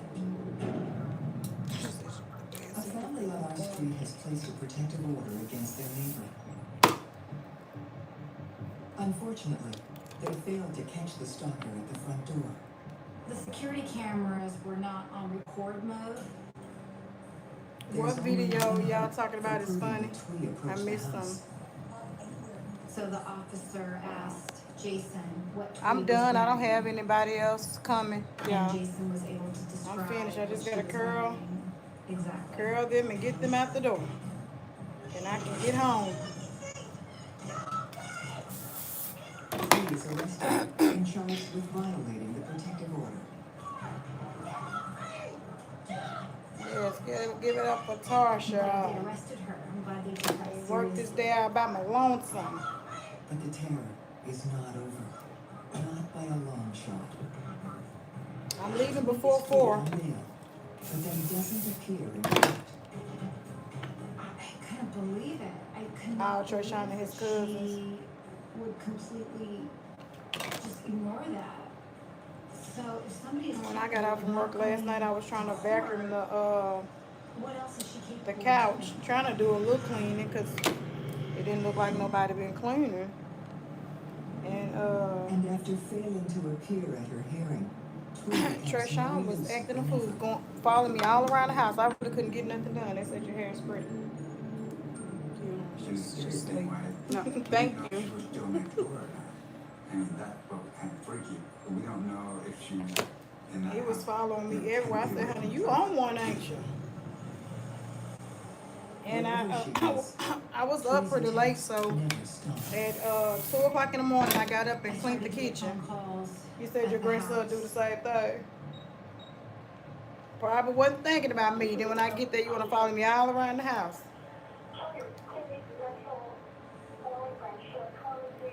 Jumping all over the couch and carrying on. I'm going to make him clean up tonight. I'm going to make him help me. He needs to learn how to clean up. She would fill up the answering machine every minute.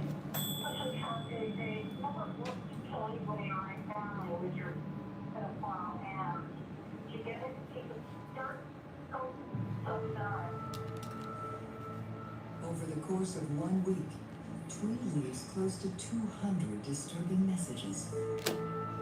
You don't know what that person's capable of and stuff. You think that she's going Yeah, to take it to a level you know what? where We she should will definitely get have him more company.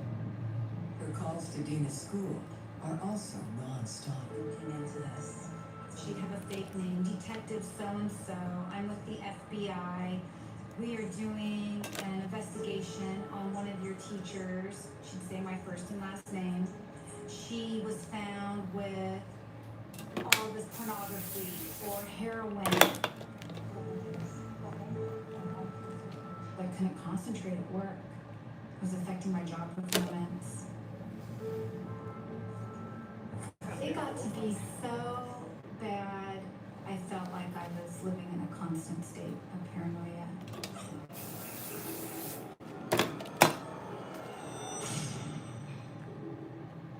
I thought the healthiest thing to do would be to put the house on the market. It proves to be another opportunity for Tweet to hurt Dina, this time financially.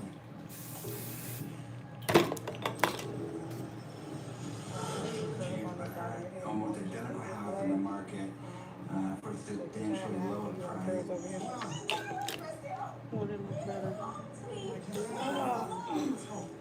This side, because it's kind of still a little coarse. Dina It didn't pleads with get the as straight. police to locate her neighbor Probably and just tie it arrest her. down and just let it stay flat. I almost felt like I was playing detective, and I said, this is the name of her agent.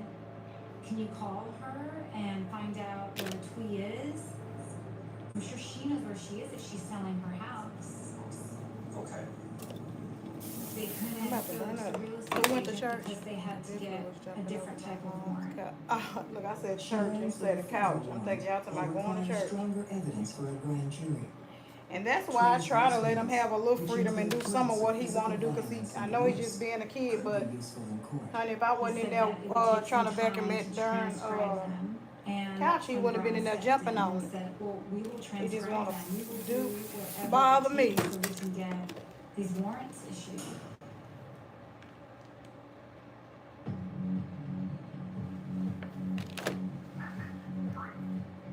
Your house is the ugliest on the block. The neighbors want to burn it down, and they'll do it for free. You stupid. Dina and Brad must now transcribe hundreds of messages to speed up the warrant before Twee sells her house and disappears for good. Your piece of restraining order is in toilet paper. You're messing with the wrong one. I hope you understand what they eat of. You're like you don't die. And psychologically, as you're sitting there typing word by word, what a psychopath is repeating to you over and over and over again, it's a little unnerving. There's a whole lot unnerving. We have 38 children who testified for molested them. Pick up the phone and go. Alright, y'all pray for this arm. It's been in rotation. Continues the harassment and calls Dina's real estate agent. Get a little prayer call for this arm, honey. Twee called and said, I'm Dina, delist my house. She was Yes, pray for that arm. my Honey. house. The arm is toe up, honey. It seems this nightmare will never end until one of these women is gone forever.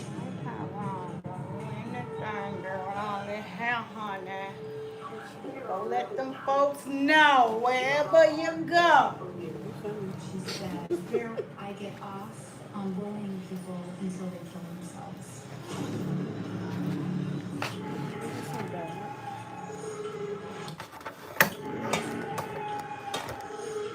Turn around and take a look at it. Now that it's shorter, you probably can straighten it out better when you relax it, because you don't have all that. No, my hair don't never take good with yeah, perm. 'cause you got all that thick hair on That's there. why I don't even like putting them in there, because I be wasting time. I'm for real. Yeah. Well, now since it's shorter, put it on the shorter part first, and let it straighten out, and then you can go to the top. Well, I'll just come back to you to do all that. It'll probably be straight if you do it. Well, not probably. It would. Thank you so much. Yeah, let's rephrase that. It would be. Instead of me trying to do it on my own. Absolutely. All right, to the bank. Doesn't seem to hold a lot of weight. Twee has now sold her house and is eluding the police. I'm so sorry, you should be next. I said, I'm so sorry, you should be next, but your hair's still a little down. Dina finally sells her Little bit, house. little bitty little hair, little thin hair, still wait. I'm hungry, y'all. Let me just take a break. Let me take a break, cause I'm tired. In that neighborhood and start this new chapter in our lives, a fresh start. Yeah, for sure. Dina wants to make sure Twee can never find her again. For starters, her school takes her off their website. Brad and I did some research on what to do when being stalked. You know, when you're driving, take different routes to and from work, you know, just kind of alter your routine. You gotta leave the area, change your cell phone number. But even with all these evasive maneuvers, it's not that easy to disappear. Dina's invested in a rental property, and somehow Twee has found it. She was making fraudulent 911 calls out to those properties. So now it's harassing my tenants. A complaint about from your tenants. Twee has contacted police with a truly alarming accusation.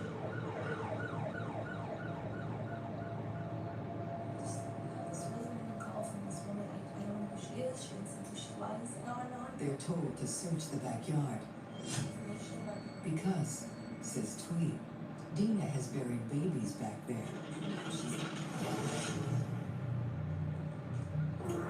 And the fraudulent calls just keep on coming. They're on high alert when they're coming to my house because they've received a call that the child's in danger. I need to ask you a couple of difficult questions. You know, a boy is being molested. Once again, there's a new police officer learning the same old story. Hey, y'all, let me get a 2-second break. I'm explaining this story and replaying this story and replaying this story. And then we don't go back to sleep after that. Dina's beginning to feel Miss like Lisa, she'll she ain't never had no relax, I wouldn't have done it.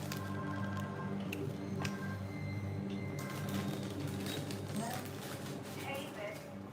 That's me?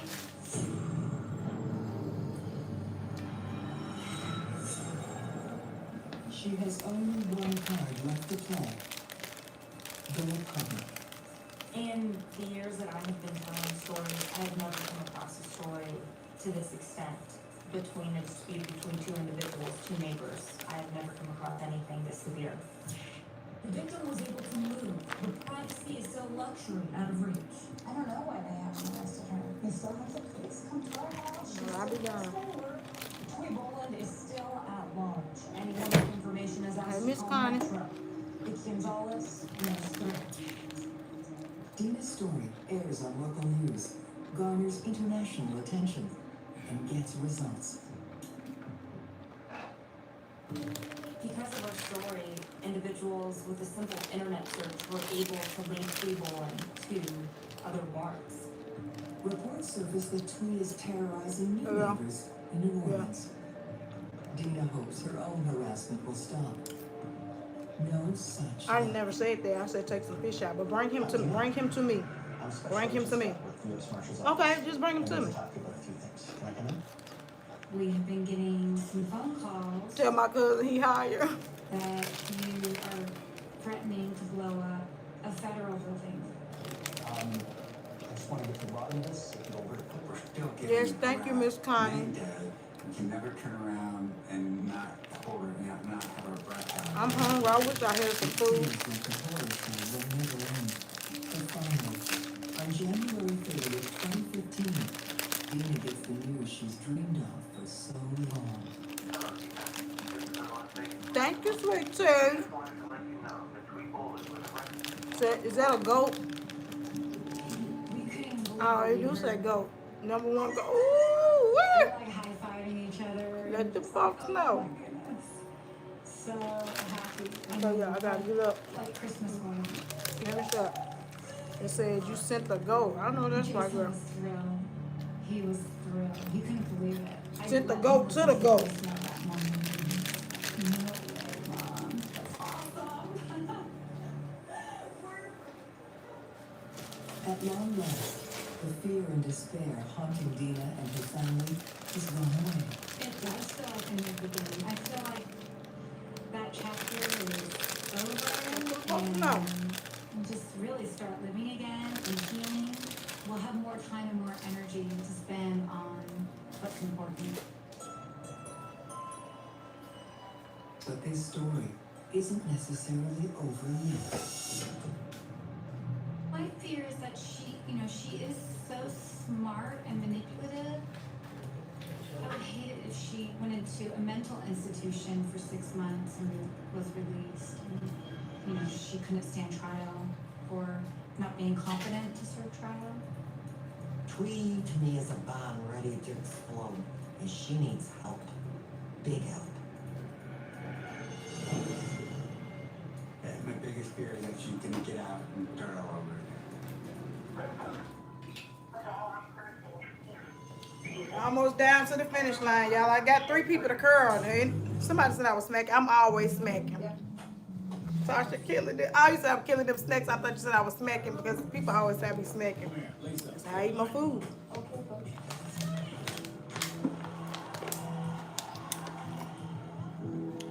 Listen, if I had some food in front of me, you don't even want to see how it would disappear.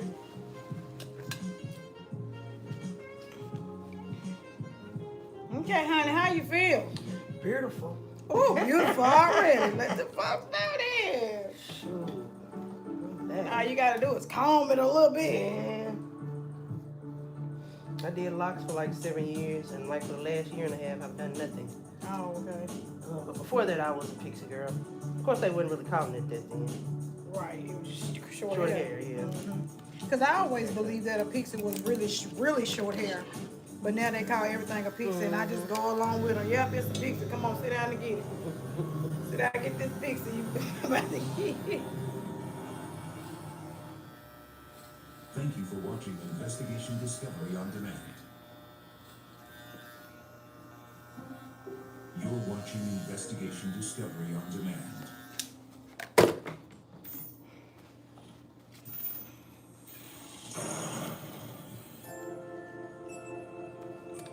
Wide open spaces bring together people who share a love of the land.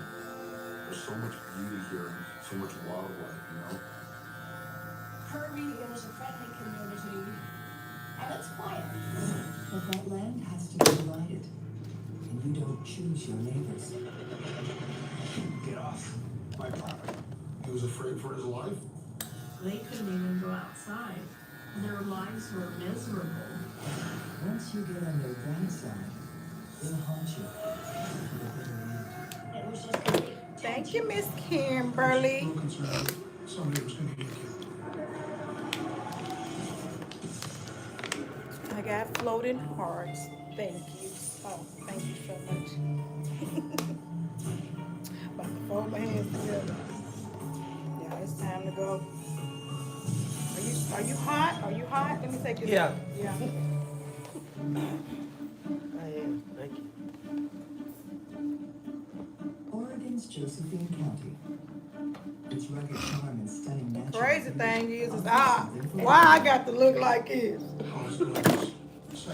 Why I got to be tore up all weekend? And it's my stepfather's pastor's anniversary. And I'm going to church looking like this. This area offers a laid-back, simple life. Yeah, I got to. We're just sitting right in a But little piece I of don't. heaven I'm not in the mood to try and fool with my hair. I need a relaxer. I might have to find a hat or something. And his wife Barbara purchased a I need a relaxer and a color, and I just don't feel like doing nothing. Like I'm going home and laying down. I'm frying my fish and I'm laying down. Says, Mom, you've got to come out and see. So I'm not even going to tell myself I'm going to do something to my hair. And he said there was an old mobile home on it that had burned down. I'm doing fine, Courtney. How are you? Build our home here. Laren is an Army vet and former industrial welder who can fix pretty much anything. Laren was on full disability, but he loved to improve things. I'm so happy to be here. Let me show you what the pond's gonna be. Okay. He said, this is where we're gonna put the koi pond. You're right out here. Terrific. This is where we're putting the water lily pond. bought up this big spot for a garden, and they're You know starting Dan to ain't hatch. calling me. Let's see what this, It's how a this great phone conversation go. satisfaction and doing the job really well. Buying the property for Laren and Barbara. Hello. Yes, ma'am. Beginning of a whole Oh new man, I start know I'm together. shitting on your lips. Girl. You, now, Oh my god, I'm then I sorry. haven't even tried to call you. I knew you wasn't coming, honey. It's okay. I done made it through the day. I'm down to my last 3 They are people. Clarice Bishop and her son Darren Beasley, a retired Man, truck I've been driver. knocked the fuck out. Larry and Barbara's property borders Oh my theirs, goodness. and they It's share okay. a If then common you need access the rest. road. Clarice's Good. husband Yeah. You need had anything? passed away. Yeah, $1 million. So You got that? Donald ended up That way I don't have to moving work and up be there. stuck in here. You can't depend on the people talking about they covered. You got $1 Man, million I for. told you ahead of time, so I don't think I'm gonna make it Saturday. But then yesterday you said you was coming, so stop. Go on. But it's all good. I didn't even call you, Danny. Not one time did I pick up the phone and call you. You probably could have. I probably would have got up, but I didn't leave work till 6:30. Security lights. I was okay with doing it alone. Mom safe. I know you was tired, girl. At least you know I wasn't out or nothing. I couldn't. I don't know, girl. You probably been at the club all night for all I know. Whatever, man. I was at work. Lights having him I around been too. kicking it. I pulled through. Nah, it's all good. Like, let us know if anything was going on. I got you. Or if there was, someone It's okay. wandering No around. worries. What you looking like? Was she coming back next week? Yeah, Monday and Tuesday. Are you able to help? Not Monday. Tuesday and Wednesday. Are you able to help me? Tuesday and Wednesday? Yeah, don't say yeah if you know you can't, because I have people, like I'm filled up because it's the holidays. I may have to find somebody that can actually come if you know you can. Yeah. You think you can? Sleep. That was it. I just need to sleep. Stay out them clubs and take your butt to bed at night. Girl, I was at work. I wasn't in no club. Don't look at that Instagram. That's a lie. That bitch is 2 years old. My waist ain't not even that small no more. You better pay attention. I am done if I don't look at that Instagram. That ain't no new picture. Girl, I was at work throwing boxes around. Very well. Yeah, stay out there, Darren. But it's all good. So you know you can probably come Tuesday and Wednesday for sure. Yeah. Okay. All right, I'm counting on you this time, Danny. I told you I could do Thursday and Friday when we already talked. It's all good. Yeah. I was iffy about Saturday. I knew I was gonna crash. I'm not I ain't had no sleep. Okay. Okay, all right. Okay. Okay. Remember that. All right, bye. Both families love animals. Clarice loves her cats, and Larry and Barbara have begun breeding Chihuahuas to supplement their income. There was a labor of love, and they decided that they wanted to raise some puppies, and then everybody wanted to buy puppies from them. So they just increased, and then, like I say, Larry was on disability, so it helped them immensely. Clarice had about 30 cats, and Laren had close to 30 chihuahuas. They both loved the animals. Sharing their lives seems to bring the neighbors closer. But as Larry settles in, his do-it-yourself attitude rubs some folks the wrong way. More junk? Laren's property was a junkyard. This is where everything goes until the house is built. Do you see this? He would collect more and more junk. All the time, something else would be showing up at the property. Donald turns the other cheek until Laren cuts down an old apple tree that apparently straddled the property line. Oh, honey, you're sweating, honey. Your hair's wet. I'm so sorry it's too hot in here. Clarice was very angry and upset about that. There was nothing wrong with that apple tree. You need to turn this fan on. Are you still hot? No, you good. And he did cut that tree down for no reason. Donald tells Laren that he had some issues with his previous neighbor that ended very badly. And he hopes this growing dispute doesn't end up as poorly as that one did. I just had to tell you. Donald still thinks about it. I hate wishes that it never happened, but strange things do happen. As time passes, other issues emerge. Predictably, it's a matter of cats and dogs. The chihuahuas are barking all the time. Larry did not like cats. I had 2 cats that went outside, but they never went on his property.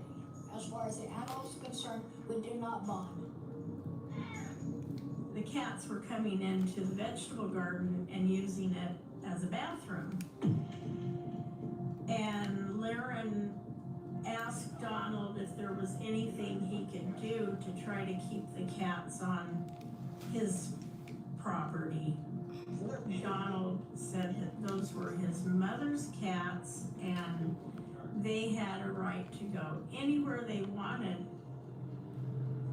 Could they be triggering the security lights too? Laren and Barbara have been up all night because of the glare. Clarice does her best to make it up to them. I gave Barbara 2 large window shades to cover up the windows. But the shades aren't enough to keep the light out. Donald shined it right in Laren and Barbara's bedroom window. The lights were so bright, no matter what they put up, they were just so bright.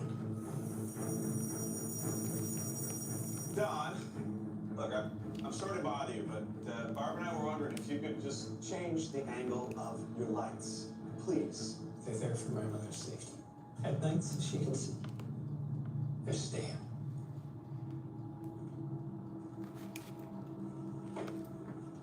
The next thing I knew, Laren had come on my property during the night and unplugged the lights. Laren's desperate act is enough to trigger a feud that can only end one way. That prompted everything that ensued thereafter. That's been shot! They were never friendly again. Get off my property. If he would have just turned off that light, none of this had to happen.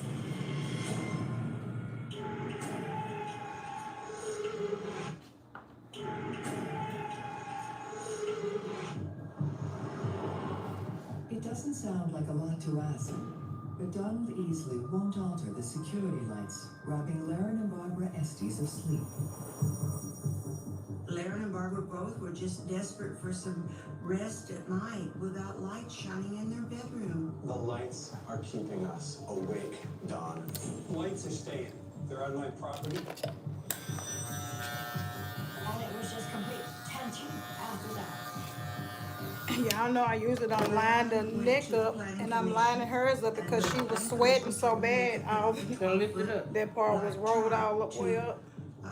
Block that light out. It didn't even look like That's it one big was ugly on hunk the of tip to plastic. stay down. It was quite an eyesore to all the people that lived around that area because every day we'd see it. It's the last thing Donald and Clarice want to stare at all day long. What are you doing? We cannot sleep. I'm not out of lights. Those are lights are for home safety. Yeah, Mom? I do not. Things are getting ugly in Josephine County. Donald told Laren that the tarp was blocking his view, and he didn't like it. There was no view. Her forehead They is yelled pretty at wet. Barbara one day, well, why won't you be our friends? And Laren told Donald, we don't want to be your friends. We just want you to leave us alone. One thing is clear. Neither of these men is going to back down without a fight.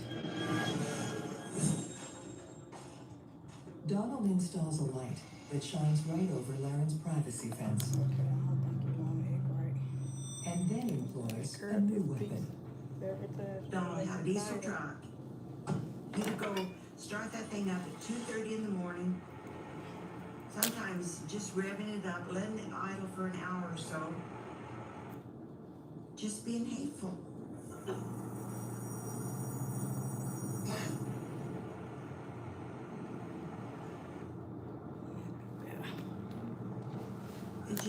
It just made it a living hell for them.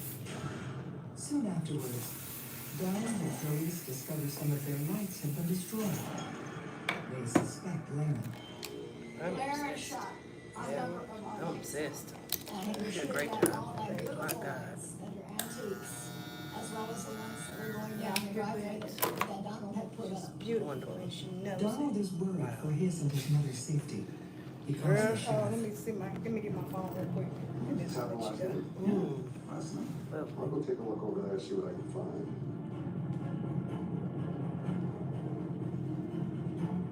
Walking around on Estes property, I did see a rifle leaning up against one of the outer buildings.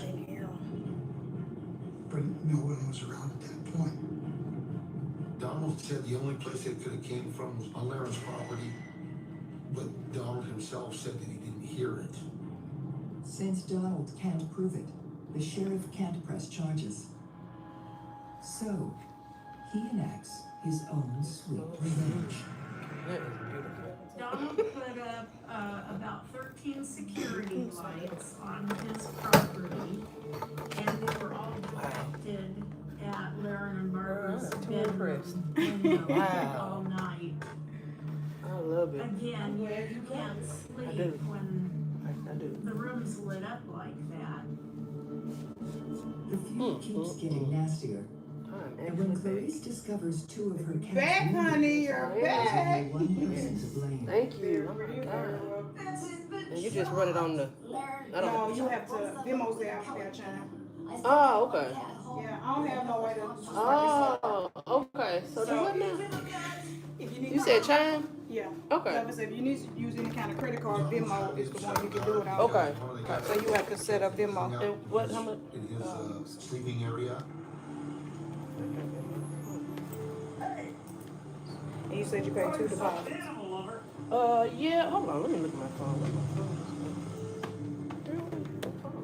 Come on, believe that Larry could have done this. Laren would never. Yeah, everybody says your transformation is beautiful. Laren transformation too much. She would not do that. Laren would never kill an animal in his life. He would shoot the gun to scare the cats away, and the cats would scatter all over. His protests of innocence fall on deaf ears. Donald retaliates by targeting Laren's pride and joy, the chihuahuas he's breeding for sale. Donald called animal control about all the chihuahuas, and Donald claimed that they weren't taken care of and they didn't have a license for the breeding. I went out there and sure enough, there were a whole lot of puppies. Hello. Are the paperwork in order? And I explained to Laren that he has to have a license to run a kennel. So I turned the issue over to animal control and they followed up on it. Donald's still not satisfied. He alerts the media, and that night a story is broadcast about an illegal puppy mill on Laren's property. Condition the dogs are in. The dogs are well, but I need to take them. The man accused of running a puppy mill out of his home in Kirby wants to show everyone how much he loves his dogs. Everyone dogs to do on their vaccines. They've had vet checks, wellness checks.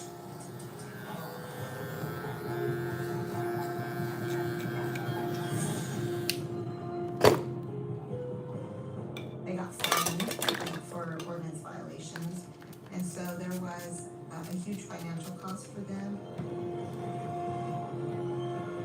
They weren't able to breed and sell the chihuahuas anymore. Laren was heartbroken because Laren really did love them all. Just because Donald's won the latest round doesn't mean the battle's over. Laren was very unpredictable. In fact, the war has just begun. I'd equate it to the Hatfield and McCoys. Donald was always an aggressor. Laren could torment anybody. He just, being a bully.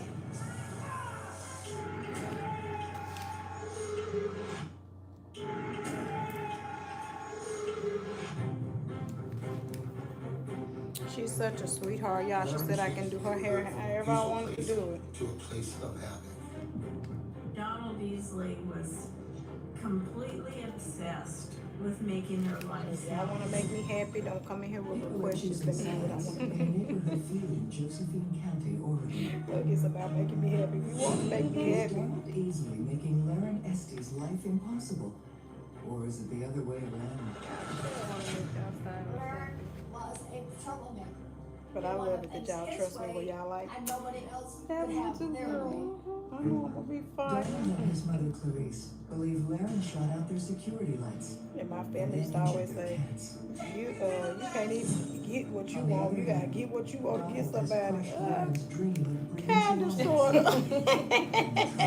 Kinda, sorta. Donald would go outside with a leaf blower and a piece of dirt or leaf or something got into Laren's eye and he ended up having an eye infection from that. Because he was fed up, Laren would antagonize Donald. He would take out the hose and use it to get Donald wet to get him back. Forever was playing him. If Donald was out in the yard, he'd get wet.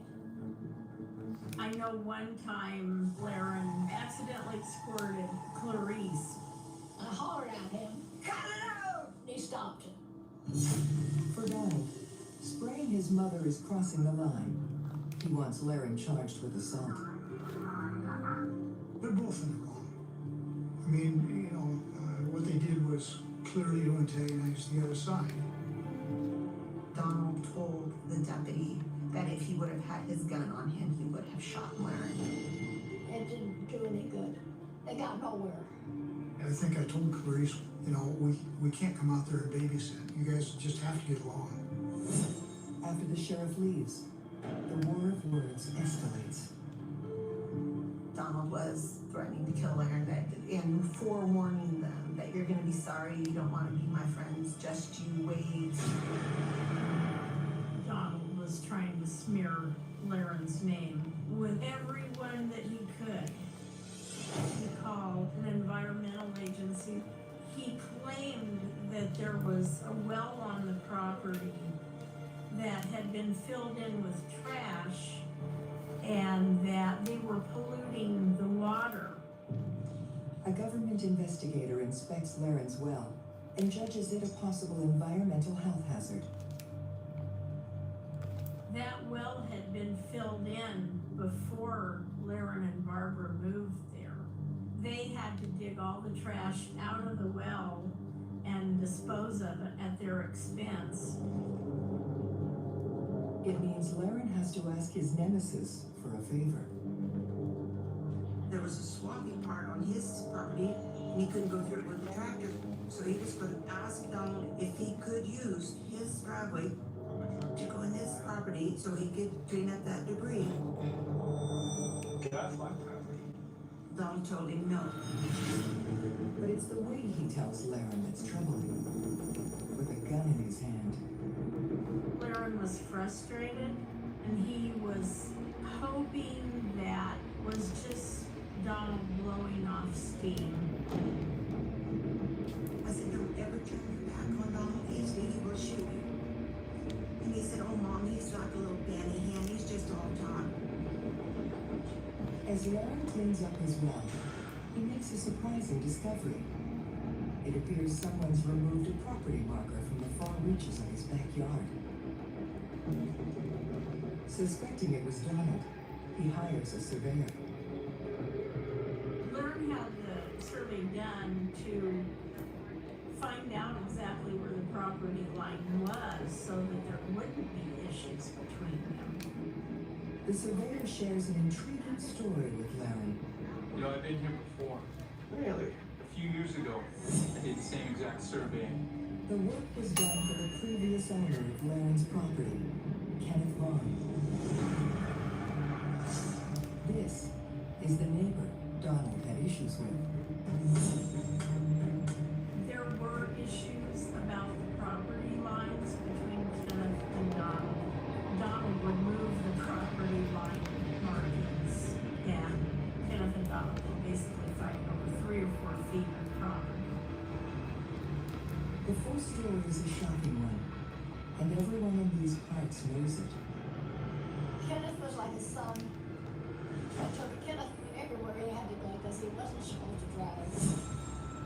He had his problems. When Kenneth did not take his medication, he would be out shooting his gun, his rifle at night. One fateful evening, Kenneth was apparently kicked out of a local rehab center. True or not, Donald's been living with the tragic repercussions of what happened next ever since. When he got home, well, he drew a gun on my son, so my son had to shoot to kill him for self-defense. It has hurt both of us real bad because Kenneth was a friend to both So of just us. use your 7333 number, right? No, 615-474-0183. He felt really, really bad about it. Every once in a while, he would still bring it up. Man, Tim, if there's something else that I could have done, because he was my friend. Donald did testify at grand jury, and he was the only witness to the Sorry, what do you- shooting. And 474. grand jury found Donald 615-474-0183. Donald was cleared of any wrongdoing. Still, Larry finds it troubling that the previous owner had the same issue with Donald that he has, and ended up dead. This has been there forever. Thanks for coming by, guys. Fearing for their safety, Larry and Barbara ask around, and learn there may have been more to Kenneth's feud with Donald than just property lines. after talking to a bunch of the neighbors and everything, they were not satisfied with the story at all. What really happened?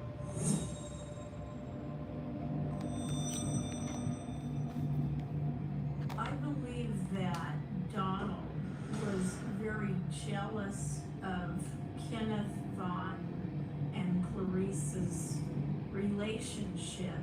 Kenneth, like I said, was like a son to me. She was very friendly with Kenneth. Clarice even wanted Kenneth to move in with her and help her out after Clarice's husband passed away. I must be doing a good job not burning you because you taking it like a G. So I'm not burning you. Made many folks suspicious. Y'all hear this from other people telling tales.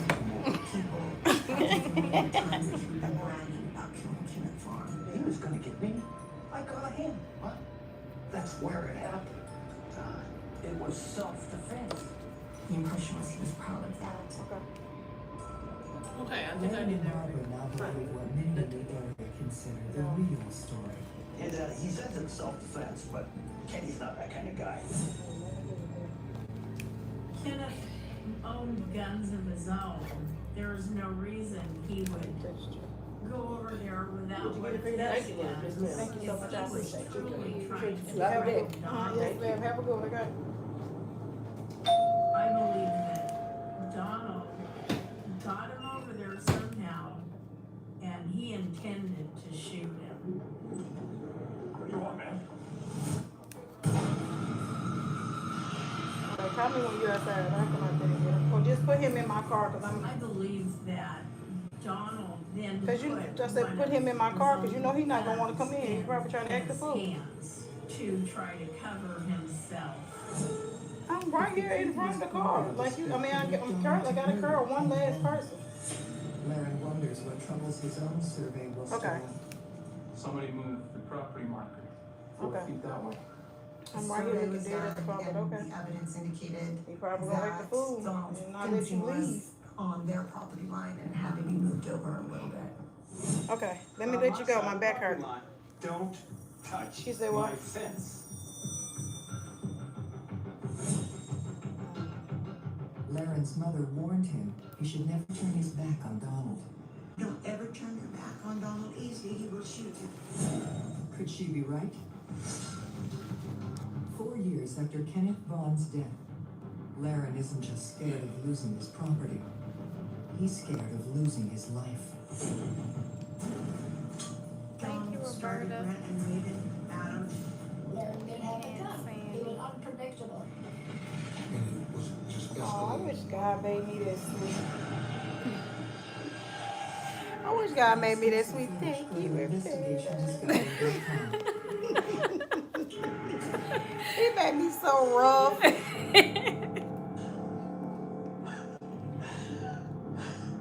Big, loud, raspy voice. Ooh, hun, thank you, Jesus. I'm good with how you made me. I'm okay. Larry was definitely being more and more unpredictable. Wish I was sweet like He was that. always trying to get some kind of response out of you. He was not a nice guy. Larry was not a nice guy. As accusations fly back and forth in Josephine County, Oregon, Larry Estes and Donald Easley are living in fear of each other. She is stunning. Being a woman, it's a lot, and we wouldn't trade it for anything. I know it's hard being real cute out here, ain't it? Solutions you can trust. It You hear that is. everywhere. Everywhere. So cute. You like trying to be modest, like, oh, thank you. Oh, shit for me. Then other people around and nobody's telling them they cute. And you're like, but you cute too. With endless ways to customize your piece. It's your story. We'll help bring it to life. Oh, God, that Chain is Company, horrible. your friend and jeweler. I had somebody ask me if I was married and Burger King. I was just trying to give me something to eat. I'm just trying to eat, honey. Just give me some free food. Don called the sheriff's department, I don't know how many Somebody said you sweeter than me. Sweet tea. I already knew Sweet Tea said that. as to what Lauren might She do, always because say Lauren that. did have a gun. I'm sweet. I'm just a little rough on the And my concern outside. was is that there would be We enough all got a shooting. little bit of that in us. Donald told a police officer. I don't know if I should call mine a little rough. I'm a lot of rough. Because he hurt so bad on Kenneth, because we were so good friends, that he just didn't want to I am a lot of do rough. it again. While Donald continues to profess it Was that Paul that self-defense, said every time I try to do good, evil is always present? That's me right there. They wanted to be Do some you want to Burger be your Burger they King? look at new properties in the hopes of moving. They didn't have the money to move. They still owed so much on it. They wouldn't have had money to move somewhere else. They couldn't make it work. So he just resigned as staying there. Are you hot Living too? in constant It's a little warm, but conflict is I'll be taking its toll It's this- on I don't both really sides. sweat in my head. I got this stove on. Let me take this out. Lauren and Barbara's darkest fears are confirmed when Lauren receives a letter from the local Veterans Administration. That letter was a warning because of comments Donald had made to a psychiatrist. The correspondence cautions Lauren that Donald has threatened to kill him.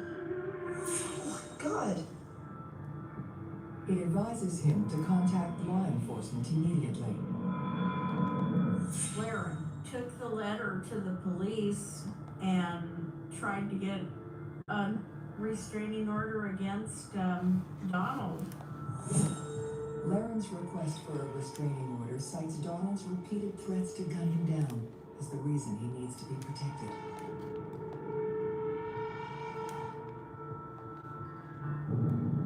They went into court. Lauren and Barbara presented evidence of this history that they had. However, this letter from the doctor was not allowed to be admitted due to rules of evidence. When the psychiatrist can't attend the hearing, Lauren and Barbara's attempt to have a restraining order issued is denied. It's another win for Donald. He was just talking to a doctor. Donald was just expressing his worries with what was going on. I would say the doctor did overreact, definitely. Lauren goes on the defensive, figuring that if he exposes Donald's past, he'll be afraid to strike again. Lauren made a sign with an arrow pointing to Donald's property that said murderer in big writing.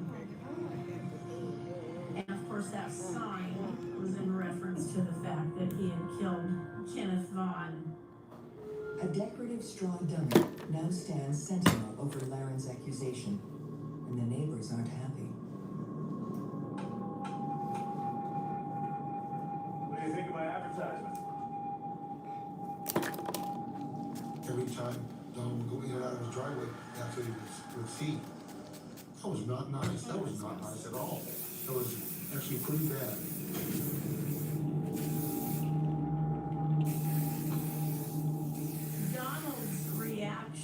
about the murderer sign was total fury. And it was just escalating more and more.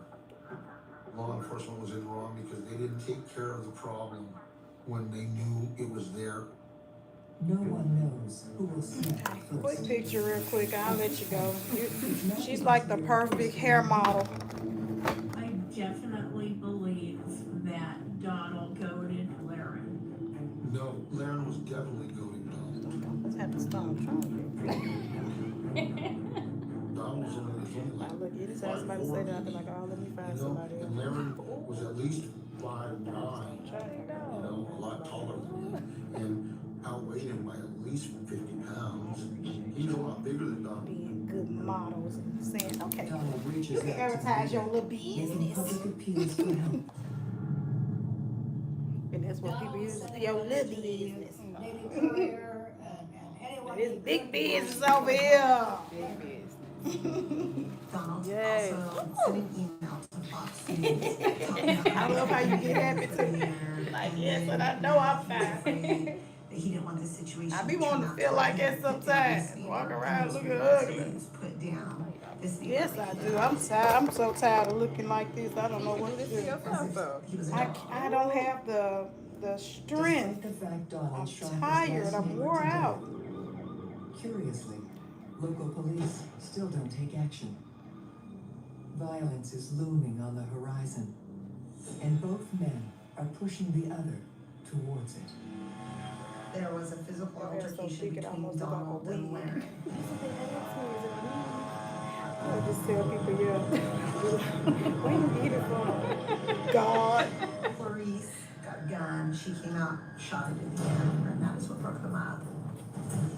You gotta order this from heaven. Donald hit Laren with a leaf blower and it burned Laren's arm. So Laren picked him up and threw him back and told him to stay on his own side and just to leave him alone.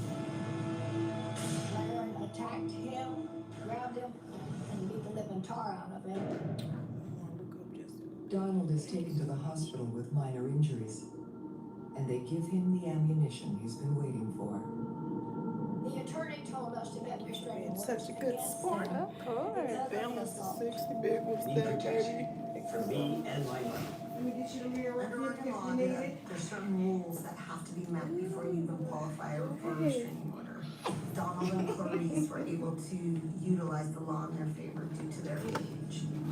Oh, that's Their attorney successfully I invokes love the that. statute. I like it too. So then you'll be like, okay, give me the other one. Give me the one with the... Yeah. I didn't know what to ask for. Parameters are extremely limiting for Listen, I got y'all. Come on. Now we got I got y'all. Thank you so much, honey. I appreciate you. They could not be within 15 feet of Donald. Yeah, we got Teddy. Teddy is closing the show. It's time. Teddy is closing the show. It's time to go. The other side of the property. The tension becomes almost unbearable. The next time someone snaps, Baby, I'm so glad I ain't got to come back in here for a couple of days. Thank you so much. Have a good one, See Patrick. you. Have a great holiday.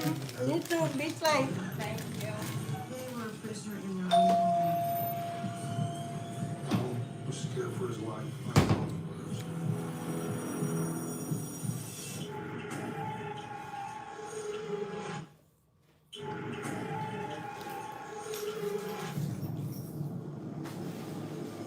There was a lot of drama. There was just so much drama. It was just a constant feud. The neighbors, they just didn't know what to expect next. the restraining orders Donald Easley and his mother Thank have you, imposed Lord, I against used to get out of here. Estes have only amplified the fear and hatred between them. So you had a 4-day work week. Barbara felt they had to comply with the restraining order, no matter how Yep, I'm only working difficult 2 it days made their next week. lives. Oh, Brandon, I tried Make to. sure that he was out there most of the time, so they couldn't even go outside. I'm so glad that God gave me this gift seriously, because I used to be that person that thought everything was funny and wanted to crack jokes all the time. Taken outside. So Donald Easley I'm really happy to be putting some good out there in the world. Because when you leave, The you threat know, was from both sides. And you want to leave each something side behind, and came people out say, with okay, 20 weapons at she them. was a nice person. She made people feel good, type of thing. Other than versus, she was a big old bully. Lauren's black plastic privacy fence. As Clarice remembers that day, Every time she came around, she had something negative to say. and knocking it over. Tarsha for president. You almost made me speak. Tarsha for president. I'm done. Donald believed the restraining order would keep Lauren away while he worked. But on our property, working on And I'm our over here fence, thinking, what good I would do if I was the president. You know what? I don't know. Go on, vote for me. Let's see. You'll be like Trump. Nah, cause all of them will be gone. And it'll be all us. All we ain't keeping nobody. Now, so you gonna put the pen down, cause he ain't put the pen down since he got in office. He's signing all kinds of undoing everything. because I heard Lauren say he's hit. I think it was self-defense. I believe Larry grabbed him. Go on, vote for me. I'm mad. He pulled his gun. Things may shake around here. According to Lauren's family, that's not at all what happened. Listen, and I was gonna say be on social media, but that's about like Trump. He too busy on social media tweeting and carrying on, arguing with people. Yeah, arguing. That's right. the first president. He gonna argue on Twitter. Right, so that might be right up my alley. And was in the back of the truck trying to. So you have my vote. Well, thank you very much. Checking everybody on Twitter, running up. Encroaching on his property. Right, but that is so funny. Claiming Lauren was trespassing. And then he took the law into his own hands.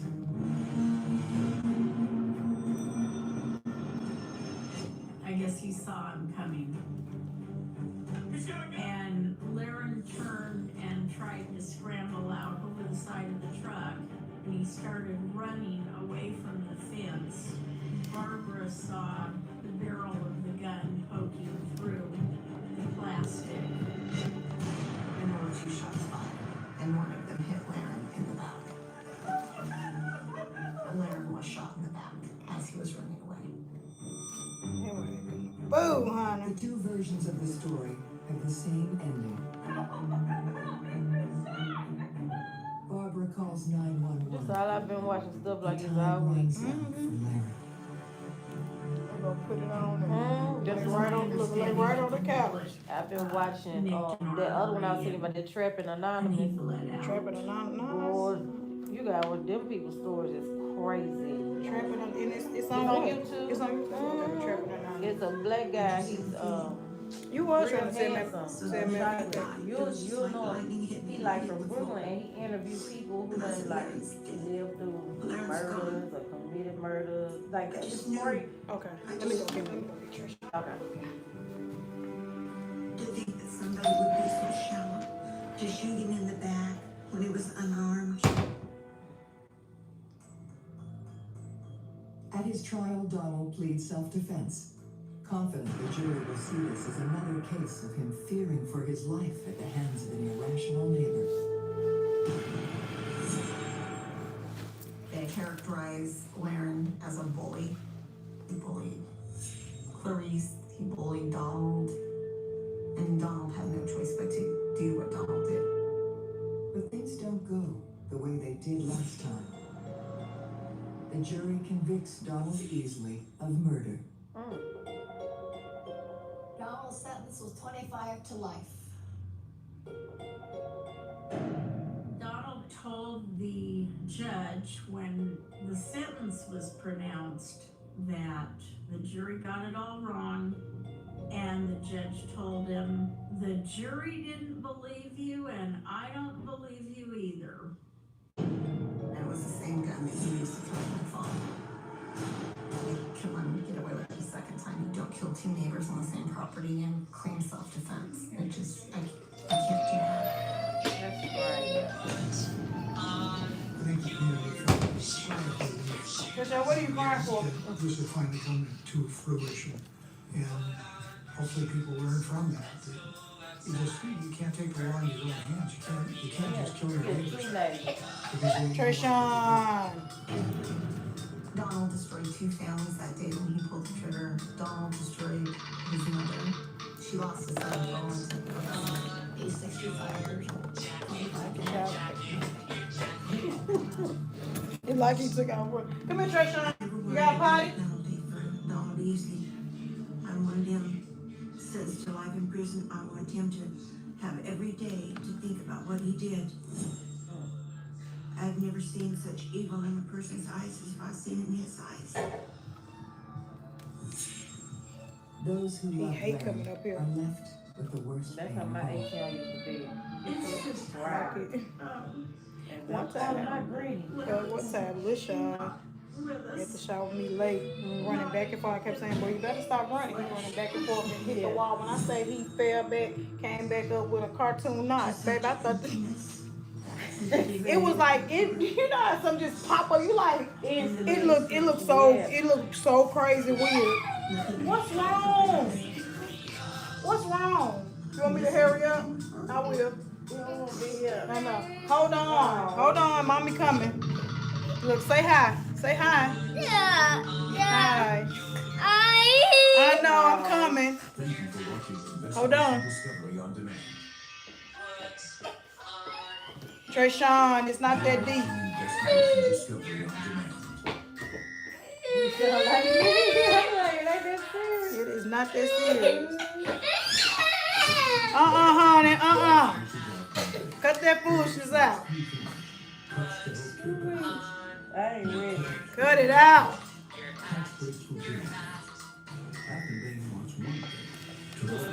Trayshawn, everybody says hi.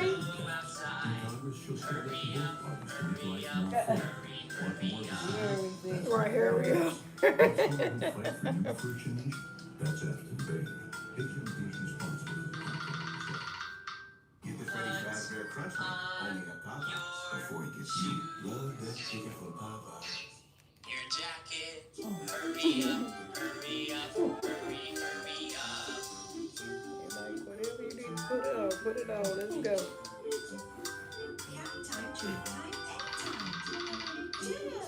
What's on your shoes? Your jacket, your scarf. You see him crying? Hello. You know he gonna want to go with you. I don't know why you just didn't put him in the car. Right here, I'm finna curl her hair. Lock the door. Hello. You think you're ready? Mom think you're ready to go? Everyone is allowed to dream. We look at our new home as a new chapter in our life. You think change the step there, though? But sometimes He know he can leave. That's the thing. You know for sure he was coming back to get him. I'll be back. Sit down. You be my mom. Sit down. Sit down over here. You should never came back and get him.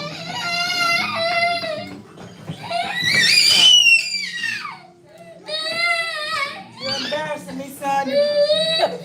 Come on, woman. Come on, give me those. Go ahead and be up there long. Oh. Come on. You like you should never brought me in here. Yeah, what you bring me for? Come on, no, you gotta go home. You gotta stay with mom. All that grand makes it sound like I be doing something to you. You ain't gonna want me here. Why would you want to get that? Be embarrassed to be in front of these folks. I thought I Mama told think you you ready to go. love me. Mom think you ready to go. Come on, sit down. Come on, sit down right here.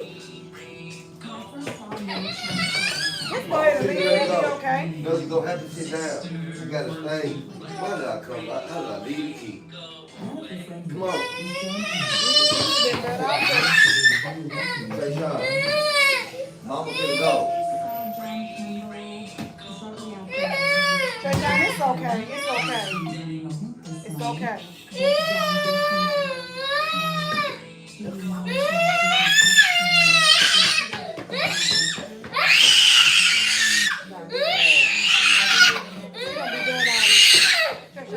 Come on.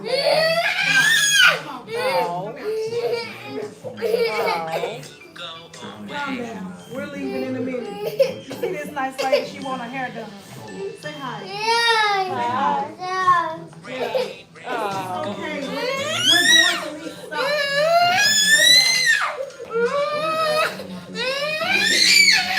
Hey, that's how you do it. You need to stop. Cut that out.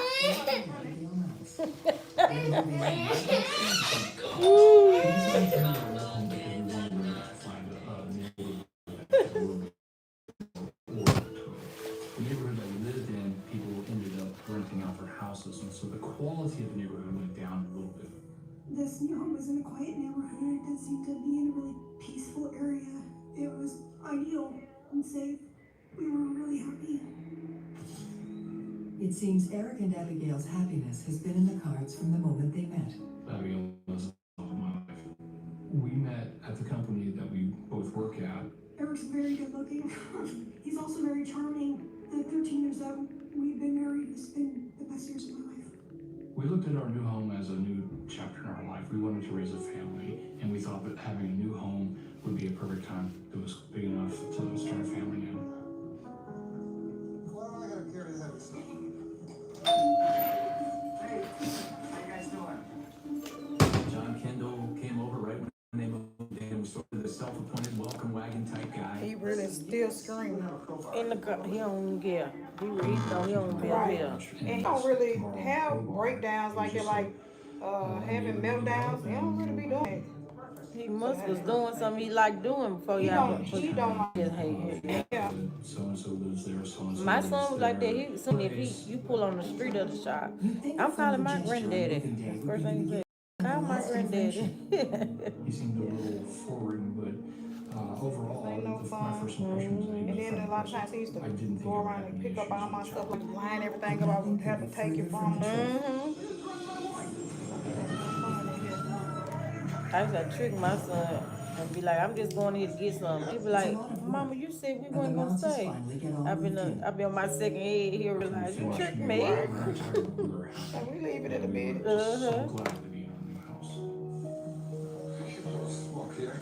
We were outside on the back patio making dinner on the barbecue. It seemed like John was really irritated that we were barbecuing.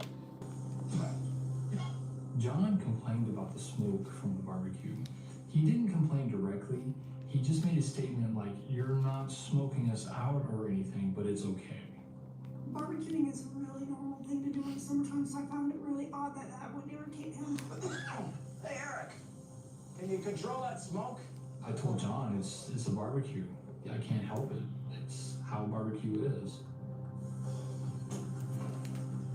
He didn't really have much reaction after I said that. He just turned around and walked away. It's the first hint of trouble on the horizon. Eric and Abigail are too exhausted to think too much about it. Well, at least I know you gonna be sleeping with us all over with. But their first night's sleep in Meadow Charm Listen. ends with a Don't go rude to bed awakening then. from next door.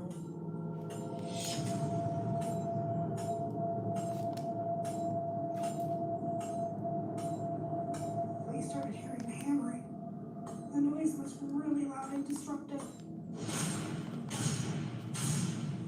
We had all the windows open because it was really hot outside and we wanted to get some fresh air into the house, and John was hammering really loud.